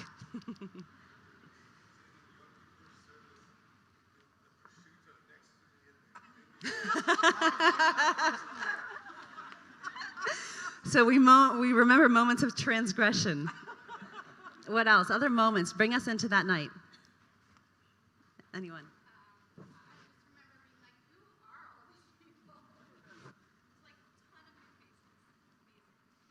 Others. A moment or an instance when you thought.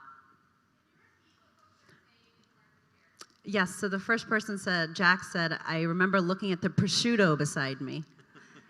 And then Sarah said, looking around and saying, who are all of these people? I remember feeling this is so intimate, thank God I'm not uptown. Okay.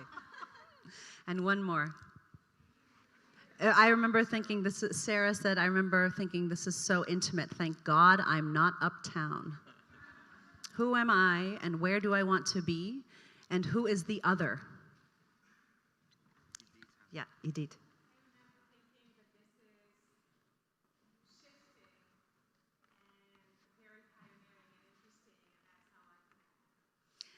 She said, I remember this is shifting and very pioneering. Can you remember one specific moment or incident where you thought, wow, this is shifting? Okay.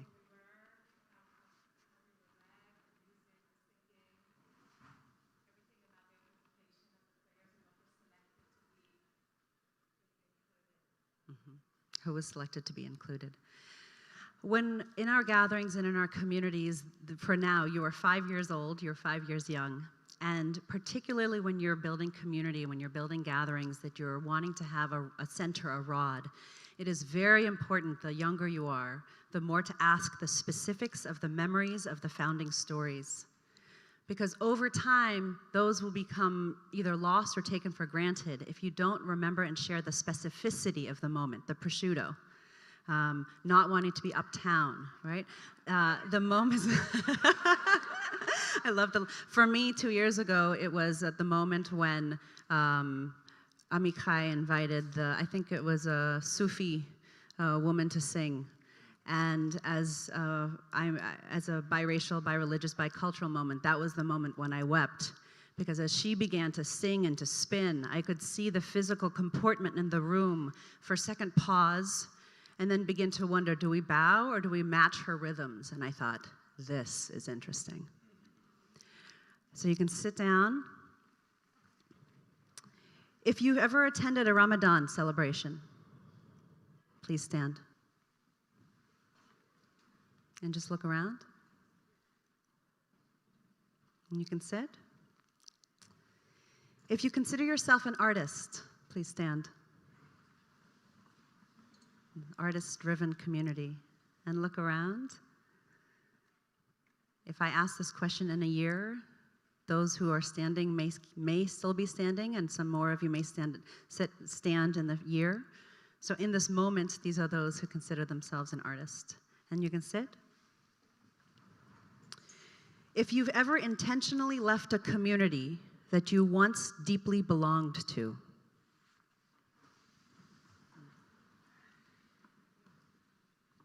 and look around.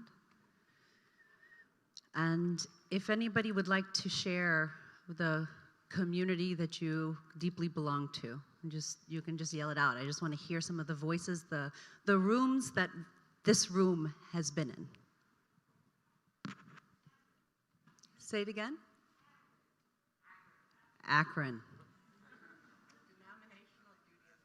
Denominational Judaism. Poland. Sandbox? I didn't hear that. The family, I heard. Others.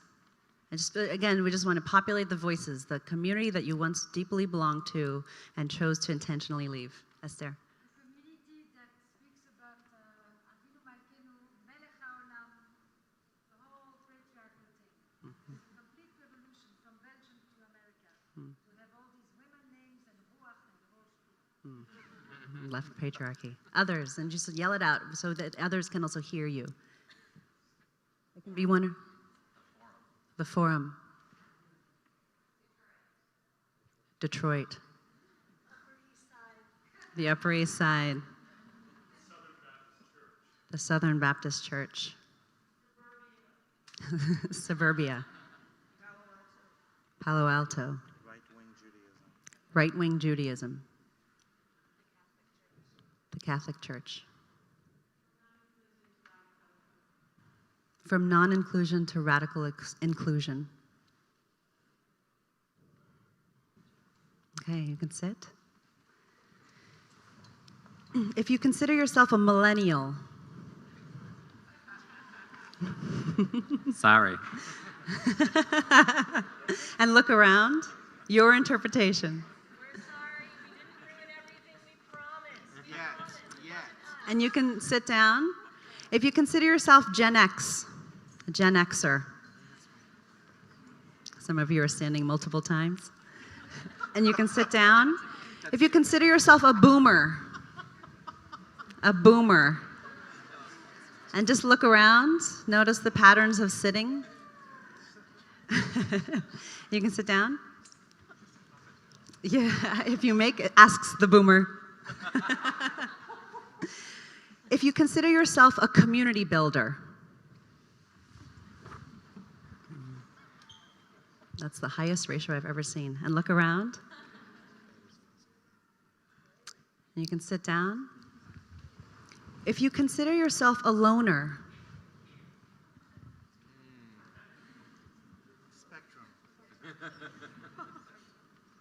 and look around and sit down.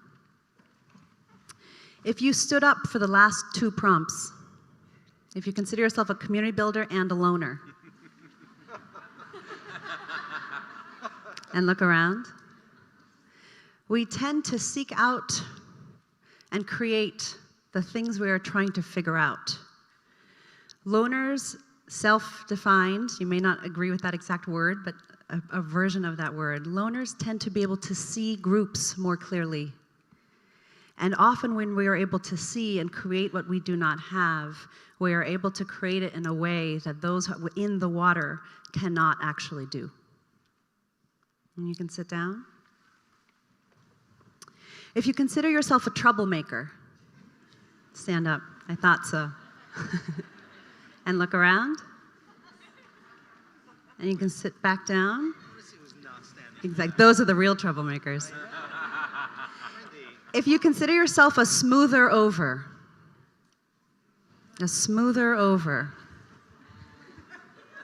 and look around, and sit back down. If you stood up for the last two prompts, if you consider yourself a troublemaker and a smoother over, and look around.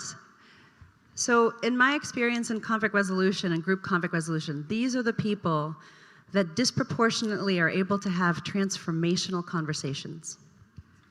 And it's because they're willing to poke and to prod, and they're not afraid of heat, but they're also interested and curious about healing and coming together, and comings together. And in any type of community, at a collective, you want to have these two representatives roughly equal. If anything, slightly more towards the troublemaking side, depending on your purpose. And more, as those of you hosting communities, to integrate both of these sides in you, whether you're troublemaker or smoother over or both. Because the gatherings and the communities that you create are going to reflect your biases. And so as you are conflict averse, your communities are going to have trouble having healthy conflict. And as you lean into smoothing over, or if you are not interested in healing, your communities also will have to heal without your permission, which is difficult. And you can sit back down. There's a few more. If you consider your family either born into or through marriage, multi-ethnic or multi-religious, stand up. Multi-ethnic or multi-religious, however you interpret it. And look around. And you can sit back down. If you have friends or family members who are Trump voters, and look around, who are Trump voters, and sit back down. If the community you see the most outside of your family is some form of regular workout group, real Soul Cycle, box, gym, yoga studio, if the community outside of your family, if you have a healthy BMI, stay standing. No, I'm just kidding. And look around. And you can sit back down. And finally, last question. If you believe that to have a strong sense of community, you need clear boundaries of who is in and who is out, stand. If you believe that to have a strong sense of community, you need clear boundaries of who is in and who is out, stand.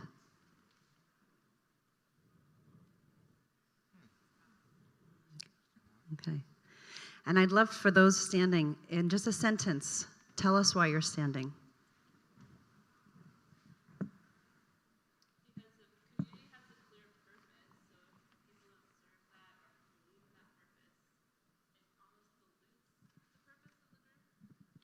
If community has a clear purpose, those who serve it or those who don't, if you bring in those who don't, it can dilute the purpose of the group. Others, yes? I had to think about that. It's a great question, but negativity. So I wholeheartedly believe that positive disagreements can occur, and you can respectfully disagree. But if somebody's coming, if their intention is coming from a negative space, I don't want that person in my community. So. Did everybody hear that? Okay, so I'm going to try to paraphrase. Tell me your name. Kay. So for Kay, she's refracting it through the lens of negativity for her. So in her context, those who don't, I would say the assumption behind what you said is the purpose of your community might be something where negativity detracts from the purpose. And so for you, when negativity detracts from the purpose, those people are not serving that purpose. One more. Yes. I think a community requires trust, and it's hard to build trust if you don't know. It's hard to build trust, and it's hard to be vulnerable if you don't know who's in and you don't know who's out. A community requires trust, and it's hard to be vulnerable if you don't know who's in and who's out. And we'll do the last one in the back.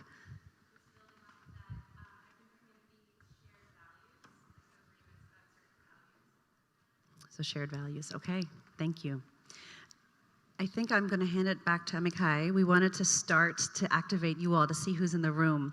And Amichai has asked each of us to talk for 7 minutes or so, 5 to 7 minutes, 5 minutes, and then have a conversation together about some of particularly the tensions and the paradoxes that the three of us in our work see of what is the boundary, to use your framing earlier this evening, of how do you double down both on the tribal or the shared values, and how do you also bridge to the larger world, and what does it mean to both belong to something as well as to allow yourself to become something when those around you do no longer share those values.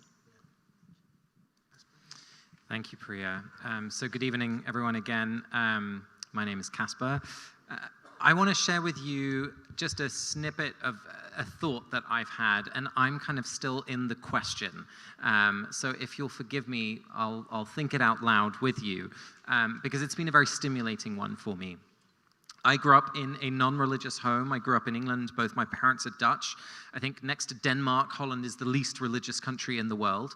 And so I come by my questioning honestly. I grew up in a very, very strong community. I went to a Waldorf Steiner school. Is anyone familiar with Waldorf schools? Yes. Yes, we'll have the singing to the cows later outside. There was a lot of ritual, there was a lot of singing, but there was never really an identity that went on top of that. It was kind of an empty vessel with, well, the vessel was filled with things, but it never had a lid, if that makes sense, never had a label. And I found myself as a young adult very involved with the climate movement, mobilizing young people around the UN negotiations especially. And after the kind of collapse of the Copenhagen talks in 2009, felt like my toolbox of activist change-making was insufficient, that the petitions and the marches and the direct actions that I'd been involved with wasn't going to cut it. And I became more and more interested in understanding how kind of transformational change happened in history, how the stories that people felt part of moved them to do things of extraordinary courage. And so I went to divinity school to try and understand this religion thing. As a kind of, I would have called myself an atheist at the time, really wanting to just learn from afar. But the 3-4 years of divinity school did what it often does, and suddenly I found myself kind of very religious, still in that empty kind of vessel, but no lid or language to put on top of it. And at a kind of profound disjunction between what we were learning in the classroom and what I was seeing out in the world. So together with my friend and colleague Angie, we started to talk to people who were building new types of communities. We talked to fitness groups. We rang SoulCycle's headquarters and said, we're from the divinity school at Harvard, and they weren't quite sure what to do with us at the time. We were very impressed. They were very impressed. We had wonderful conversations. But we started to look at the places where people were gathering that were not traditional congregations. And the question that I'm still thinking about now is, what does the shape of gathering look like in this moment? And what things is it solving for us, for one another, for our whole society? Because I believe it's different than what it has been. So traditionally, if you think of kind of 3 levels of community, this is a model, it's a heuristic, it's not a total accurate image, but it's helpful for me.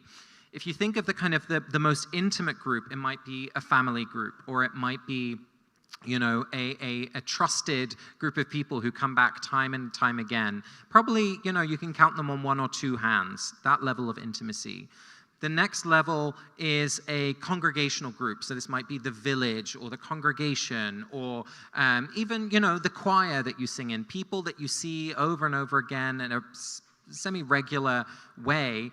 You might not know everyone's name, but you're definitely feeling a part of it. There's some shared values, shared commitments. And then this third level of abstraction of acquaintances. People, maybe other parents of the other kids at the school that your kids go to. It might be now, of course, the kind of age of social media, these huge number of connections that we have where, I think we vaguely met at a conference or high school, I can't remember, but you always post about your cat. And so much of our society has been built around the strength of that middle section, the congregation, the geographic bounded community, the clear sense of, you're a Baptist, I'm a Presbyterian, this is where I go, that's where you go. And even our electoral system is kind of built on that level of trust and connection. And yet, in this moment, membership of these groups, whether it's the Elks and the Lions or Congregational Judaism, is plummeting. While the numbers of people who we're connected to on this third level is growing all the time. And so there's a question now. Do we, as people who care about community, who want to gather together, do we double down to try and rebuild this middle circle? Or do we try and find new structures that might help us live at the smallest level of intimacy and at that big pop-up convention, podcast listening, kind of shared broad connections, but I'm not actually going to drive you to the hospital if you're sick because I wouldn't know that you're sick, right? There's this shift that's gone from the primacy of our connections in that middle circle towards that third one. And so the thing I'm trying to think about, and I think is a really important one for us, is what does it look like to build communities that live perhaps not in that middle place, but at that first one and that third one. Does that make sense? Are you with me? So we're moving away from the traditional congregation where you might see each other every week, and instead that you have this big shared, perhaps online, perhaps you gather once a year at Burning Man or at summer camp or wherever it is. You have that big imagined community, but you also have a really intimate, trusted, committed set of relationships that probably you can count on one hand, so that you know that if it's one of those people's birthdays, it's on you to bring the birthday cake, right? If that person does need an extra babysitter, like, yes, it's inconvenient, but you know that you're one of the 4 people in their life who is there for them in those kind of questions, to accompany them through pain, to be with them, to celebrate joy. So I think the question I want to invite you to, and perhaps us to in conversation, is to think about, okay, I probably have a very networked, connected life on that third level. Perhaps I'm really happy with my middle community, but perhaps that's kind of disappeared in my lifetime, or like me, you kind of never had that. And so who can become the people who I will really commit to? And maybe it's a commitment of a year. Maybe you say, okay, every Sunday night, we're going to do fantasy football chat plus check in about our marriages, right? Or, I mean, that happens. I have people who do that in my life. It might be every month get Thai food and we do a soul check-in with 4 friends, and we call it the Confession Club. This is the place where we say the things that we would never say anywhere else, and we know that they are held in confidence, that they are entrusted, and that we are still fully loved and respected by one another. And for the last couple of years, that has been invaluable for me, making it through various life questions. So that's the challenge I want to issue. In a time of pop-ups and networks that are growing, congregations that are shrinking, what are the new containers of commitment, of love and support that can hold us through this time of transition? Well, I'll sort of share with you a little bit about my personal journey and sort of how I became a community-aholic, which is really what I am at this point. I find that community and the smaller groups of people in my life are such a foundation for me, and such, I would almost say, a security blanket. You know, I live in the neighborhood that I started my first business in, where my kids go to public school, where my mother-in-law lives 2 blocks away. And I find so much comfort in just sort of that, you know, eye contact or acknowledgement, or the fact that, you know, a shopkeeper would, you know, give my kid, you know, a bottle of water or a sandwich if they didn't have money in their pocket, and somebody on the street would know where to send them home to. To me, sort of turning New York into a small town and an office into a place that has sort of a subset of people, or an exercise group into a place where I can find that tribe or that comfort or that sort of knowing look or trust amongst people, has become such a cornerstone of my life. And let me start by saying that I had moved to New York from Los Angeles, where I worked in the entertainment business, a community that I actually chose to leave. It was a career that I was pretty entrenched in, and I found that just sort of a lot of the values did not align with who I realized that I wanted to be when I grew up. And I was growing up, and it was sort of an awakening. And I moved back to New York to be closer to family. And when I got here, what I realized is that what I really missed about Los Angeles the most was sort of the lifestyle community. I spent a lot of time with my friends hiking up mountains and talking about our problems, and coming down and still having the same problems, and then going back up again the next day and sort of whining, fetching about those problems, and then coming back down and talking about them again. But exercise had become a real part of my community and my social life. And I got back to New York, and all I could find here was sort of big box gyms, and everybody talking about how many calories they could burn in a certain amount of time, who could compete with who, whose name could be first on a leaderboard, who could go to a boot camp where somebody could yell at you the loudest or put the most pressure on you, or you could be the most competitive with your neighbor. And And what I realized was that I wanted to exercise, and I wanted it to be social, and I wanted it to be communal, and I wanted to have a great time doing it because I had a kid and I was working really hard and I didn't have all that much time to give myself in the day. So this hour I sort of needed to multitask in, and I needed to make the most of it. And that is really how SoulCycle was founded. I was lucky enough to bump into a business partner who has since become the leader of my tribe. And we sort of shared this vision, and we created this little exercise studio. We had a little bit of money. We built the front desk from IKEA. We put 30 bikes in a room. And what I always say is that, I stood behind the front desk every day, and we were in the rear lobby of a building with no exterior signage. And if you finally found your way into my dark room in the back lobby and got on one of my 30 bikes and actually was willing to clip in for 45 minutes, I was going to make sure that I loved you so much and that you mattered so much to me that there was no way that you weren't coming back. It didn't matter if you hated the exercise, if you had the worst experience. I was going to give you a free class. I was going to pay for your cab. I was going to call you the next day, and I was going to figure out how you were going to come back. And what happened in all of this was a couple of things. There was music, there was silence, there was gathering, and the last thing was that there was really, we realized very early on, and I always love to tell this story because I had left my big job in the entertainment business where I was making deals and answering 100 phone calls a day, and now I was standing in the back lobby, and I was lucky if I saw 20 customers a day. And so I was bored, so I would play little games with myself, right? Like I would try to remember customers' names and their shoe sizes, and then one day I got really bored and I thought, I'm gonna remember who likes their water at room temperature and who likes it refrigerated. I mean, I really had nothing to do. And I remember one day this woman walked in and she went to grab a cold water off of the counter, and I said, oh no, Sarah, I have one at room temperature for you in the back.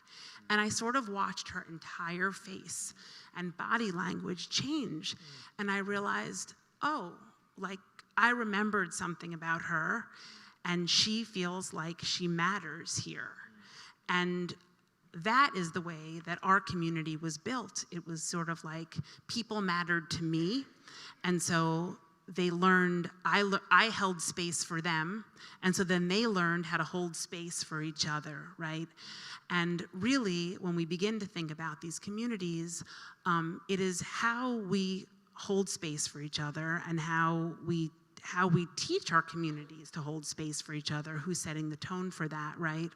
And so ultimately, SoulCycle became this community, which I actually, Casper thinks he found me, but he wrote this piece about SoulCycle, which actually sort of described everything that we had felt about what we were creating, but we'd had hundreds of articles written about that, how great the classroom looked, how sexy people were in the mirror.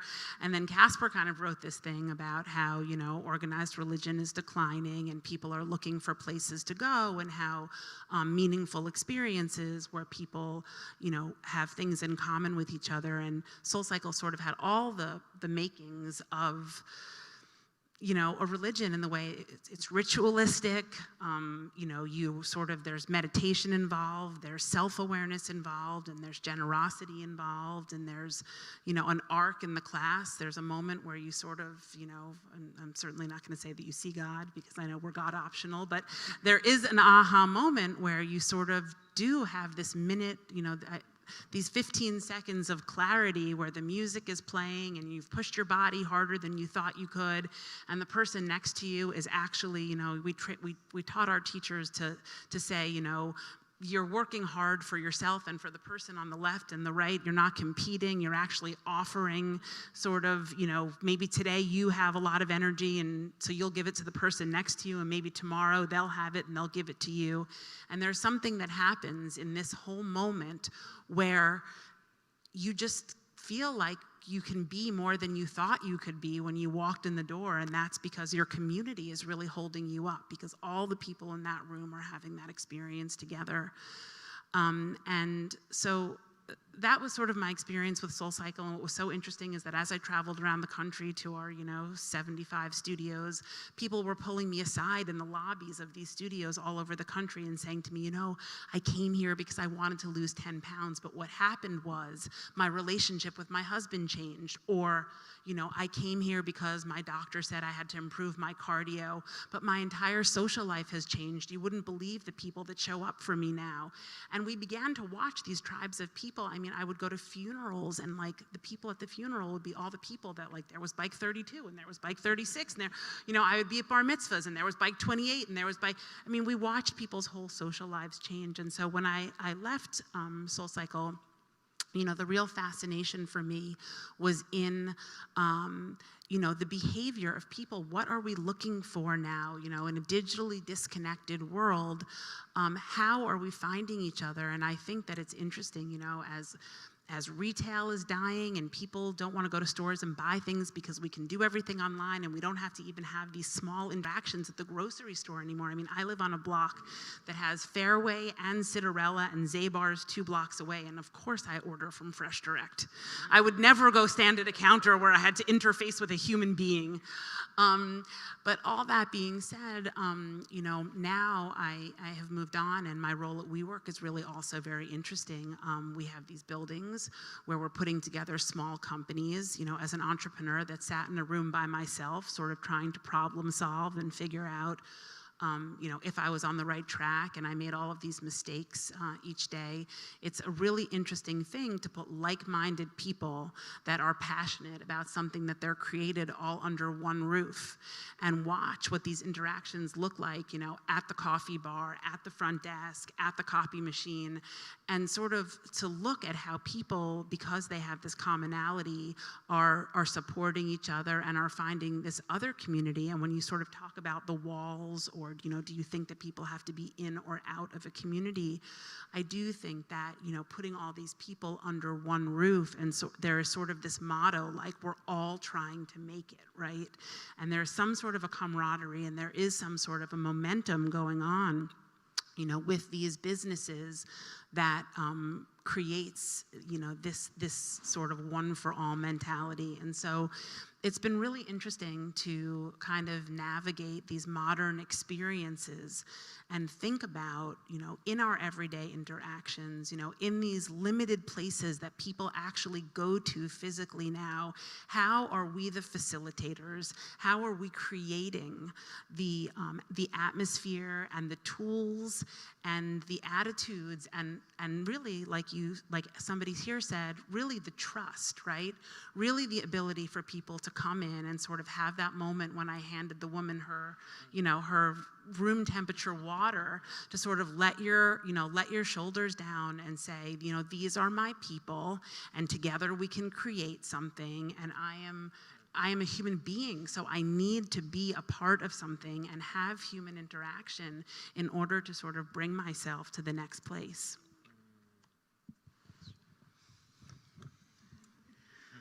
Okay, so I'm going to summarize a little bit of what I heard from each of you and invite you to be in conversation with each other for a few minutes, and then we'll come back.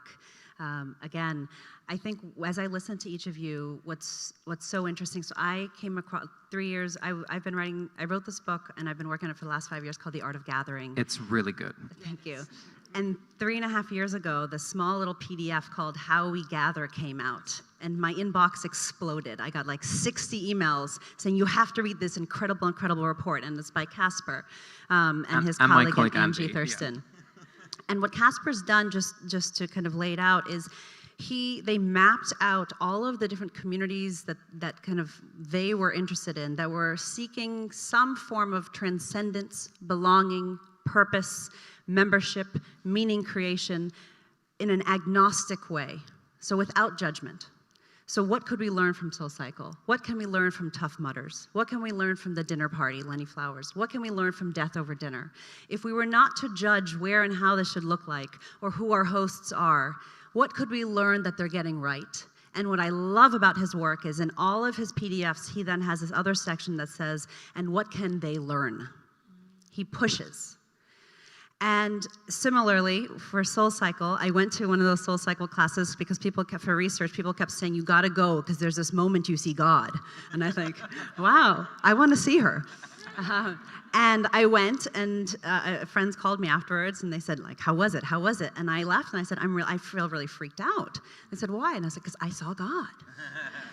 And what I think is so interesting in your lens through divinity and your lens through membership and what I would broadly say kind of the marketplace, it is commercial, there is a financial element to it, is how, and what I'm interested in as a conflict resolution facilitator is the technology of gathering, and I'll talk a little bit more about that. I think what's interesting for this room is to ask not just how do we become better gatherers, but who are we trying to gather? And when are we trying to gather under the comforter, to use your language from earlier tonight? And when and how are we trying to gather by opening the door and walking outside? And so I want to invite you to turn to a person next to you, ideally somebody that you, or across, or find somebody. This will be 3 minutes. This is just to start seeding some of these ideas in Aleinu, and it's on us.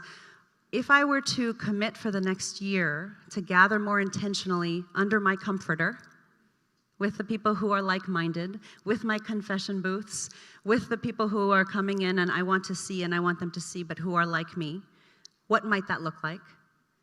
And second, if over the next year, if I'm going to walk out my door when I don't want to, if I'm going to knock on a door I don't want to see, if I'm going to look in the face and ask somebody what kind of water they like with somebody who I actually hate the way they voted, what might that look like?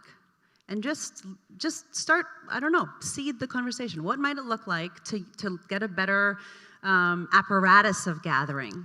But who am I trying to gather for? And why is there a missing middle? Because we have a death of the public square. Do we want to judge that? And if we do, how do we reassert your public square, whatever that might look like?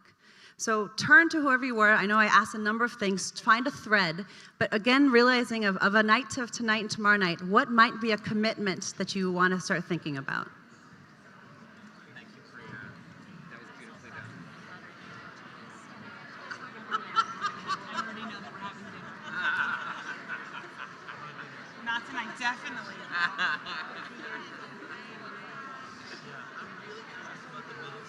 Yeah, keeping the middle space. Yeah. And what fits the middle space. Yeah. The soul cycle can be middle space. Yes. It becomes a middle space. Yeah, and I think, But yes. and like, this community, the 1,000+ people who are here, it isn't. That's Yeah. more like influence. Yes, that's what I was thinking. I might share, like, I'm getting texts from people saying, we need, like the one time it was great. Yeah. One time it was great. What are those comfort circles? Yeah. It's not the 4 or 5 people. No. Well, it's the lower middle. I think the moon circles, which are like now happening everywhere, that is an example. This is the like Rosh Chodesh, is that what's called? Yeah. Like it's the new moon circles, traditionally a time for women to gather around like menstrual cycles. So it's traditionally like a purity ritual. And now it's like it's happening a lot in like LGBT spaces as well, where it's like and it has like a little kind of like Wiccan element, kind of what we were talking about. But I like the rhythm of the rhythm is connected to something like primal in some way. So but that the gathering's not around a worship service, but it's around some sort of like whether it's a thing or whether it's like very much embodied, I guess is what I'm trying to say. Like there's something. Yes.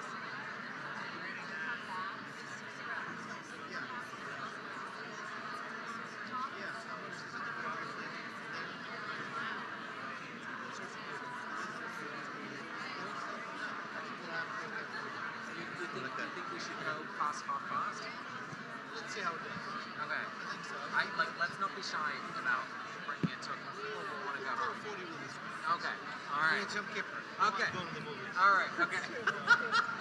We're avoiding the like you can go on because basically this is the only time I'm not thinking about It's astonishing here that I know 30% of the world. That's beautiful. And fantastic, because usually for this thing, a lot of people stay. It's awesome. Okay. This is the unpleasant part when we're going to ask you to begin putting a pause. I know, don't stop chatting. This can continue later. You're putting a comma on it. There'll be more time. We just are aware that we started a little late and it's getting a little late and we don't want to, everyone, I mean, I can go on till midnight just listening to you guys till tomorrow morning, and it's Yom Kippur. What else are you going to do? This program began because many years ago, before that city winery where Michael Dorff forgot to cover the prosciutto, he atoned mercilessly for it ever since. A couple of years before that, we did Yom Kippur for the first night, and we figured, well, like, we're done with Kol Nidrei, now what? Like, you're not going to go home, no food. So we screened The Jazz Singer, the 1927 version, because it's like all about Yom Kippur and something. And then we're like, oh, the post Yom Kippur program. So anyway, so here we are. You got nowhere to go. So, but we are going to end by around 10:40. I want to say a couple words before we hand it over to hear from Priya, and then maybe from the rest of us, and then from you about this topic that, as you can tell, is so specific to the human condition always, but to this moment now. And the reason why we at Lab Shul felt that we really want to hear from you, and we want to have this conversation all year round, all year long, as Sarah and John said before, our strategic planning is about this question of the middle place, community. How are we there for each other beyond what our ancestors had? So just three little turns of reference to that. The first is when my father passed away in Israel 4 years ago, and we were sitting Shiva. The community I left when I stood up was the Orthodox family I grew up with in Israel. But when I understood the power of community was that when we sat Shiva, we were not alone for a moment. We were taken care of that entire week, that entire month, and further. So I came back to Lab Shul and said, how do we make what is now our weekly Kaddish call and our monthly Kaddish club and our ongoing support system around those of us who are in mourning, because that's critical. And old communities know how to do that well, scaffolding for need. And we're learning, the liberal world. The second is that I moved into Harlem just over a month ago. I'm in this big building with 7 floors and lots of apartments. And I'm assuming none of my neighbors are here or watching. I don't know. But here's the fact. I'm super excited. It's a great house. I have some friends in the area, but not a single neighbor knocked on my door and said, hi, welcome. Not even the one next door. And I'm like, really? Do I have to be the one to go knock on the doors and say, hi, I'm the new neighbor. I'm throwing a party next week because I want to meet my neighbors. And it's something about where's that neighborhood village thing. And I'm feeling that isolation. I'm feeling it in New York. I'm feeling it in my life. I know we are. So we want to, in some way, lean into that third thing. And the third I'll say is that one of our community members who's recently dealing with some illness texted me just before Rosh Hashanah and said, I can't come this year. I'm really not well. I'm going to be watching the web stream. Can you just make sure that you or some other people text me every once in a while? Texting is my support system right now. That's all I can handle. And I thought, how profound, tragic, and beautiful. So I've been texting him, and some others have as well. And it's like an interesting thing to think about. It's not as good as sweating together and being there left to right and holding each other. But there is something about, again, reimagining in this world, in this moment, how the old Jewish technology, how the civic wisdom, how the digital tools can help us reduce isolation and build connection and really create gatherings, small, middle, large. I really would say that way beyond the Jewish story that is only a pretext to what we're doing here, how do we define a healthy, nurturing community in this urban digital jungle is the goal of what we're about. And I'm excited to, on this night and the nights ahead, to really delve into this, because I think there are some solutions that we're discovering and exploring And we're in a moment of paradigm shift. That erosion of that middle and the plummeting of numbers of people who are congregational members, that's the invitation for us to reinvent gathering and community and congregation. So that's really, that's where I'm reeling around. So Priya, maybe back to you. Thank you, sure. So my name is Priya Parker. I was born in Zimbabwe, and I was born in Zimbabwe because my parents they were an interracial couple at the time, and we lived in a fishing village, and they lived in a fishing village in Botswana, and the closest good hospital that would allow an interracial couple at the time was in Zimbabwe. How much the world has changed since then. And for the first 6 years of my life, they lived in fishing villages because my mother's an anthropologist and my father's a hydrologist, and their kind of common Venn diagram was water. and because by water, there's also a lot of poverty, fishing villages. And they moved back to the US. My mother's Indian, my father's white American. Within 3 years, they were divorced, and within 3 more years, they were remarried. And my mother is Indian. She remarried a British guy, white British guy. And my father remarried a white American Floridian. And they both, in a way, went back to, I know, a lot of groans in the front. They both kind of went back to their people that were closer to their ilk in different ways. And every 2 weeks, I would go back and forth. They had joint custody. So every Friday at around 4 p.m., I would, when I was 16, I'd drive myself. Until then, I would be driven. And over time, these two houses became one was Indian, British, agnostic, atheist, Buddhist, Hindu, New Agey, vegetarian, incense, fueled meditation Sundays, World Bank, kind of middle or upper, more wealthy, higher income. And the other one was white, Christian, evangelical, Trump voting, conservative, meat eating, multiple children, dogs, which like in that context was like a very big part of the kind of Americana. And we would go to church twice a week, evangelical Christian church. And as my husband likes to joke, it's no wonder that I ended up in the field of conflict resolution.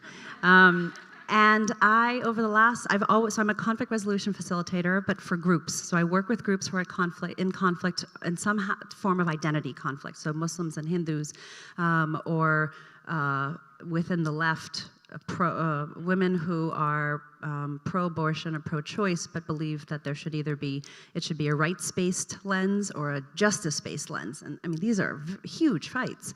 But basically groups that have some kind of clash of identity, but share some kind of common values. They need each other in some way. And I was interested as I continued to do this work to ask, why do some gatherings take off and are transformative for the people in them, and others might have the same component parts, but kind of, flit away. So you've been to 15 weddings, which are the ones you actually remember. You've been to many Yom Kippurs, you've been to Catholic service, which are the ones that you remember and why. And I interviewed over 100 different gatherers, how I define them as gatherers, so people who brought together 3 or more people for a purpose. And I asked them this question: why do the gatherings that you create are transformative? Why? Amichai was one of them, and there's a few more of you in the room who I've interviewed. Mamie, I don't know if she's still here. Ida Benedito, an experienced designer. And it came down to a couple of things. The first was that these gatherings in some ways all had a disputable, specific purpose. So it wasn't a dinner party. It was a worn-out mom's hootenanny. It wasn't a birthday party.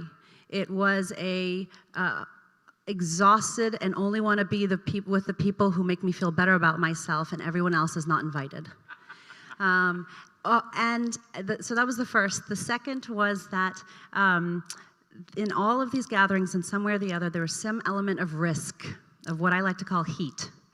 The risk can be psychological, it can be physical, so tough mutters, or in some cases Soul Cycle, though I think you have multiple forms of risk in the experience of Soul Cycle.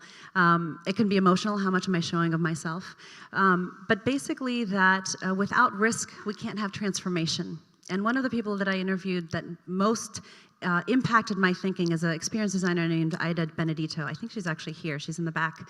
Ida creates underground experiences for different communities and companies. She calls herself a transgression consultant.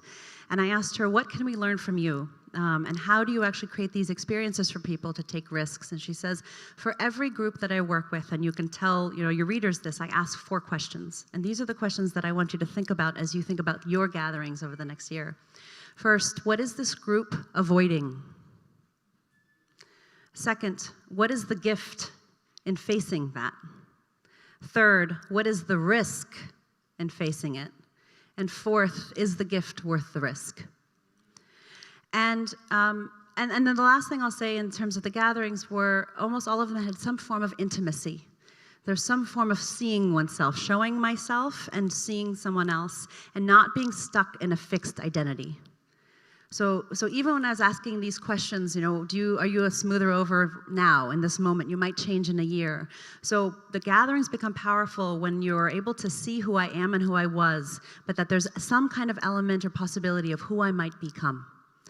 The last thing I'll just say for your the story that you talked about moving into Harlem and being excited about this neighbor, no one coming.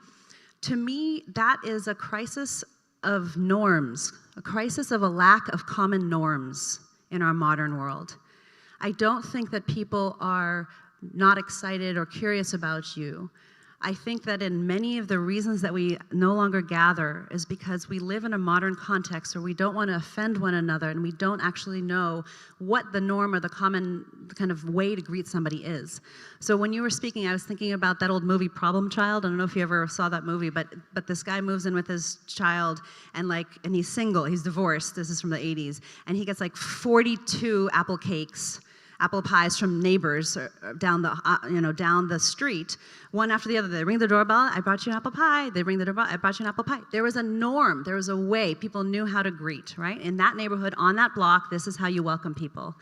And one of the things that I found as I researched different communities were the ones that had transformative gatherings were the ones broadly that were monocultures. So Tamilian Brahmins or LGBT hikers. I mean, literally. There's very specific communities. And one of the last thing I'll just say in terms of gathering is, I think that what all of us share on the stage is we are very curious about how do we invent modern forms of gathering that still root us in something. And part of what I found in all of these interviews was when you are rooted in something, you are also not rooted in something else. And so how do we both, with inclusive values, how do we both still be here and include people, but have lines in the sand?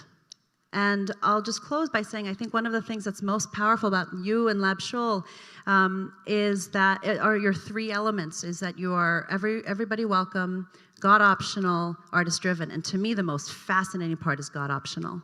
And when I listen to you, my Christian word is preach. I know you don't use that word. When I listen to the cadence of the structure of your language, and particularly in the past, one of the things that you do so beautifully is that in every time you poke at something that's traditional in text, within about 30 seconds you say something that's irreverent or transgressive. And so he'll poke and he'll say, look at this text more than you've ever looked at it before. And I'm just kidding. Right? Or look at, here's God right here before us. And I don't really know if there is a God, and if it is, it's a her. And I think one of the things that you are at Lab Shul is doing so powerfully is that you're grounding in a text, and you're grounding in a history, and you're grounding in a form of ritual, but then you're transgressing it from the inside. And that's what I think is so powerful.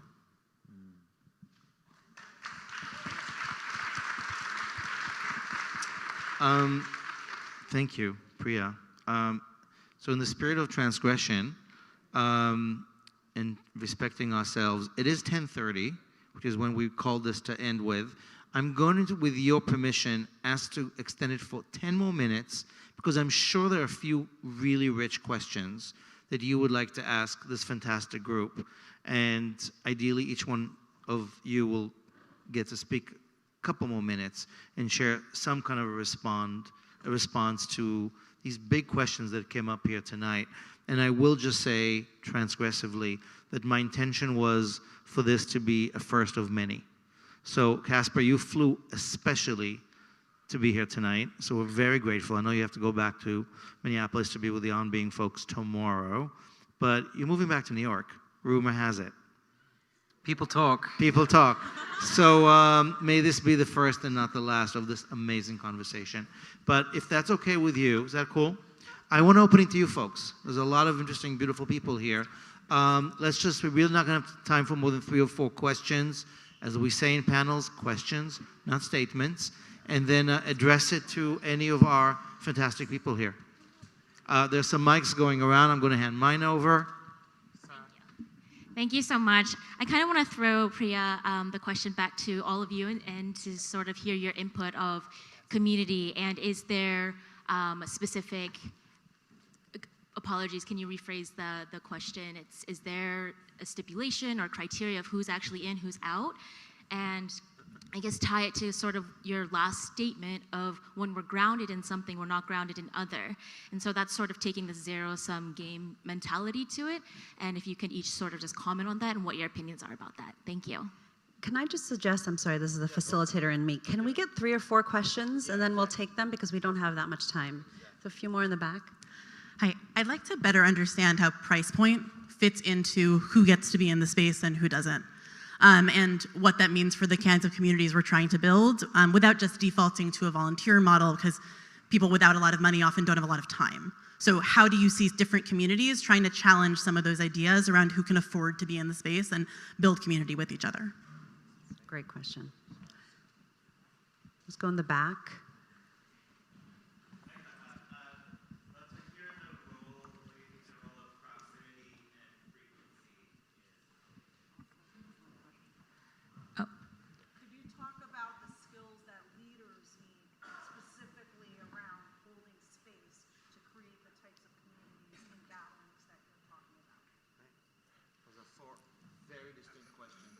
Maybe one more? Okay, thanks, guys.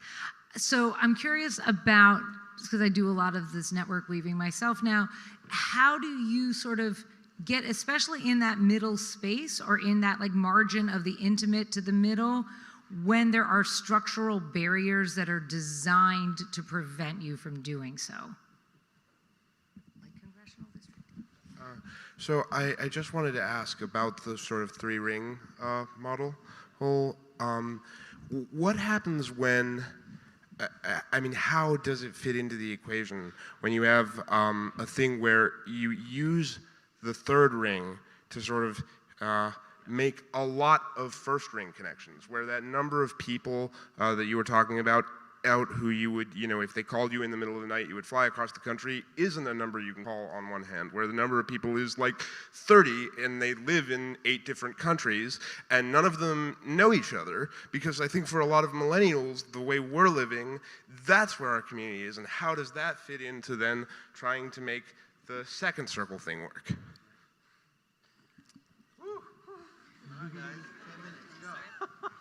Okay.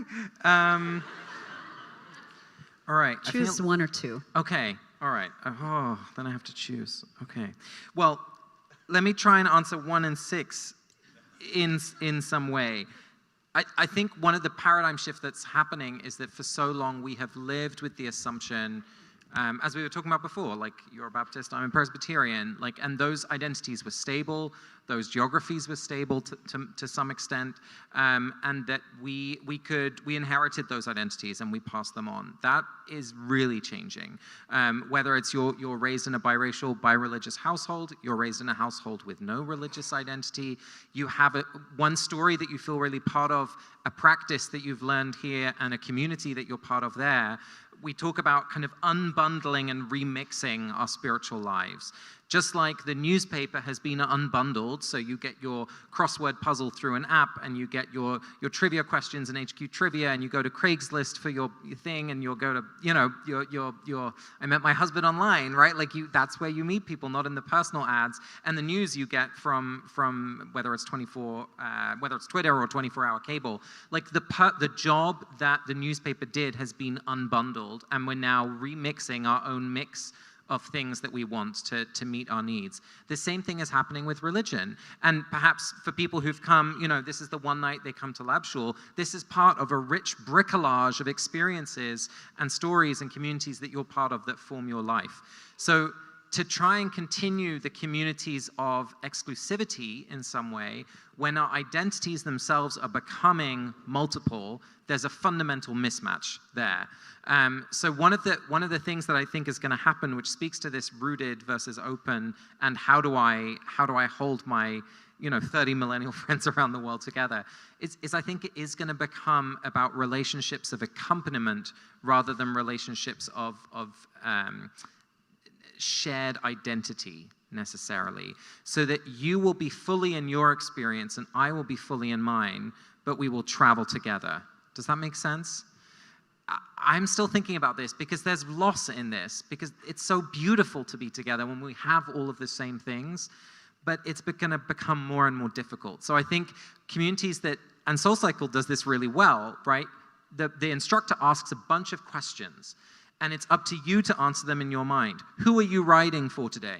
Oh, my mom. Okay, yeah. Right? But the person next to me is thinking, oh, I'm really riding for my brother who's sick. Or, basically you're offered a meaning-making question, and some people will say, I pray to Jesus on the bike, or I pay attention to my breath on the bike. The bike is just the technology to help you do the thing that's going to help you live a life of courage. So to shift from kind of identity-based community to kind of accompaniment community, I think is one of the key things I'm beginning to see. And so what do you do with your 30 millennial friends? Like, at some point you have to say, like, yeah, we are each other's group. Like, this is the commitment we're making. At least that's what I'm doing in my life, and that's the best I can offer. And I'll just be provocative and speak to the price point one. So often in community leadership, we want to make things easy. And actually, we want to make things meaningful.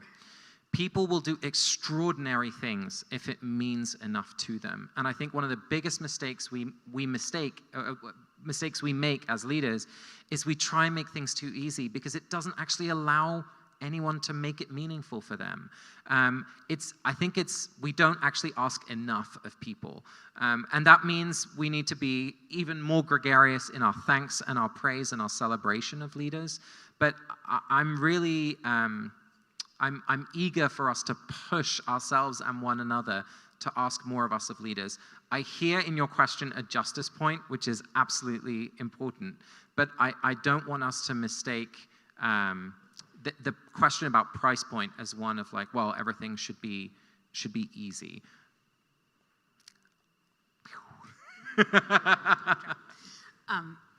Okay, I'm gonna. That's a can of worms. Yeah, we can go there with the people value what they pay for. It's another way to say it, and that doesn't have to be monetary either. It can mean a lot of different things. Okay, I'm going to answer frequency and proximity and leadership skills. Frequency and proximity are fantastic things to have in your favor when you're trying to, build community or gathering, right?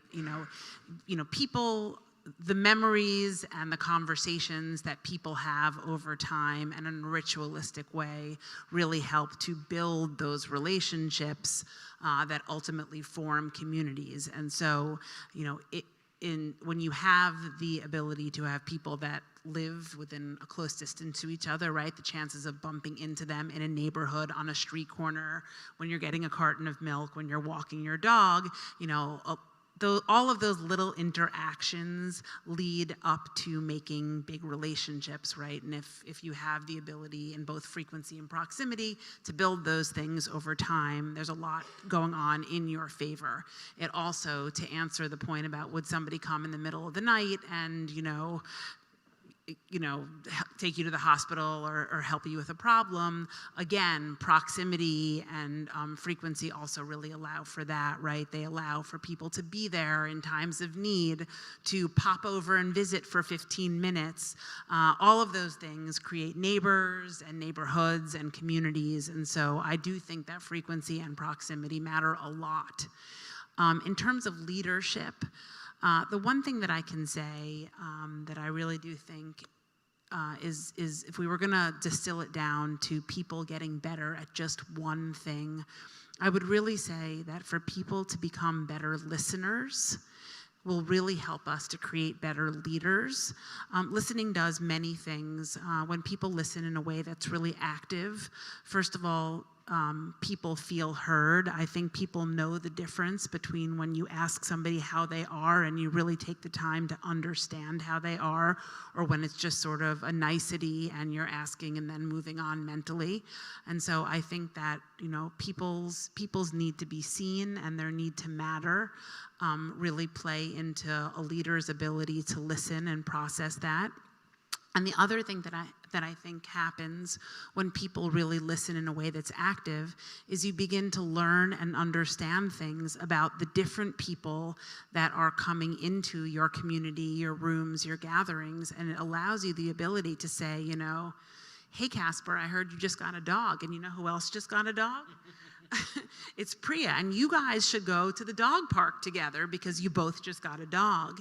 And when you listen actively, you can remember little things about people that, first of all, again makes them feel like you know things about them, and it also allows you to connect A to C, and that is really what begins to form community. When you can help create bridges for people, if I could tell Amichai what to do to go next door for his neighbor, if I could create that bridge for him and his neighbor, even if we all happened to get on the elevator together, right, and I knew him and I knew the neighbor, and I could say, oh my goodness, do you know who just moved in next door to you?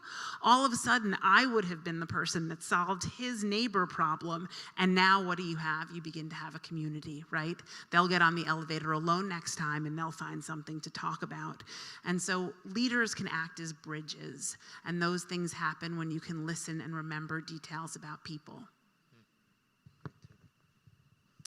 I love the price point question. I think it's really, really interesting, and I think it actually gets to your question around exclusion. I think one of the reasons I'm so interested in gathering is because I think gathering is a form of power, and I think it's a form of love. It's both. And I think one of the dangers we fall into around gathering is we only focus on the parts of love. And part of gathering based on how much you price something, and I agree, ease and price are two different things. How much you price something, the language you use to describe an event, the time of day it is, whether or not how many people here have a babysitter at home right now, right? Like what timing of what time of day are you doing? Who are you including and excluding by choices that aren't as explicit? Exclusion doesn't mean get out of here, right? That's the most literal Charlottesville marching on the at UVA form of exclusion. Purposeful exclusion is powerful because you can actually by excluding certain things, you're including a certain set of values. And I think the communities that are thinking not just about, to your price point question, what I would say is it depends on your purpose. And part of the question with any of these communities is, what is your community for? Do you need money for it? Like Lab Shul, right? We talked about tonight, two people caught on stage and said we have an $80,000 project that we're starting to do with the strategic planning process, right?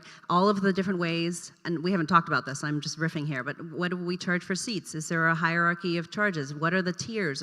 Are there public seats? All of those are actually values questions. And I think one of the things that, and to the question about the middle how do you gather in the middle when there's structural barriers that are preventing us from gathering?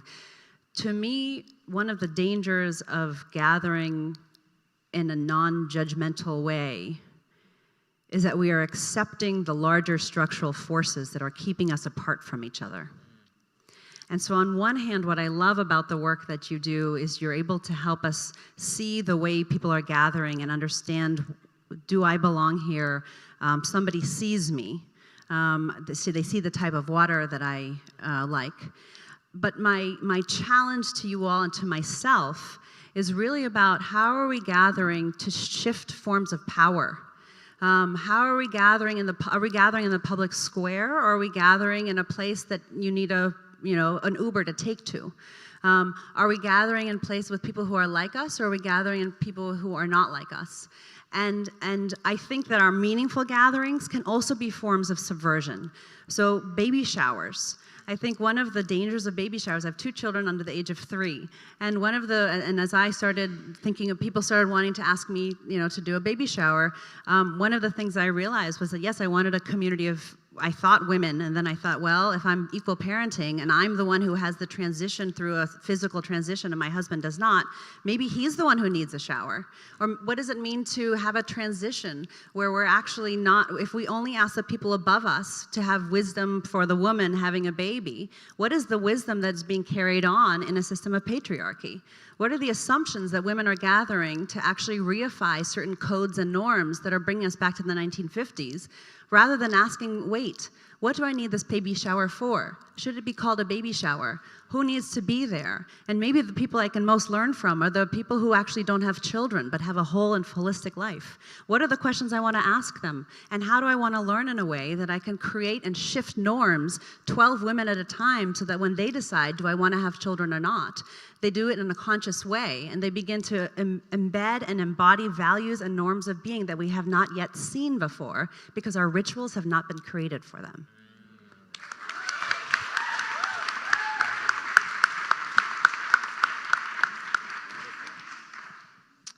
I wish I could say that the night's just getting started because we're really getting heated up with the real questions here of that middle place. The price point is a huge question, Sarah, and thank you for asking it because as you know, we at Lab Shul are asking that question very actively, including tonight.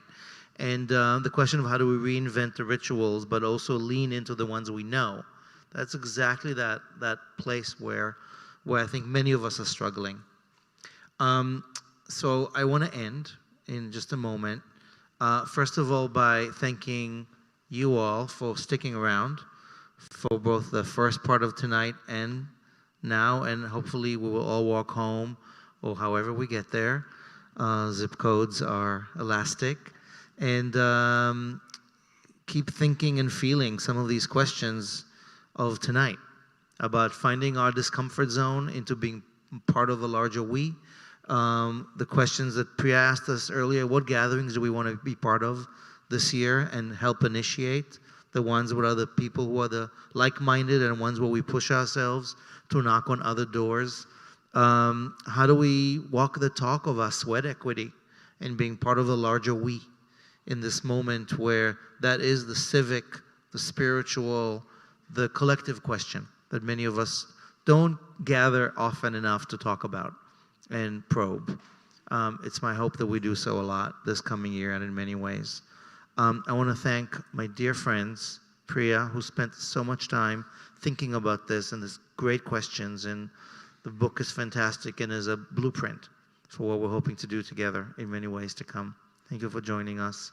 Julie, I know we whisked you from the east side to come here tonight, so thank you for west side. Well, central, but whatever. But thanks for being here tonight and for adding your wisdom and humor into this complicated topic. And we look forward to many more conversations together and figuring stuff out. And Casper, my first apology of Yom Kippur is for butchering your name. I now got it. It's like smile, right? So it's Casper ter Kyle. Thank you for being a fount of wisdom and a friend to lean on, even though we're across the country. I can't wait to have you as a neighbor. Harlem. Thank you to the folks here that you are not seeing on stage, behind the scenes, the Lab Shul team, the volunteers, the folks here at the venue who are working over and beyond, the sound folks. If you're still watching us online, wherever you are, good night. Shana Tova. Easy fast. We're here tomorrow morning at 9 and throughout the day, and we look forward to gather often together. Thank you.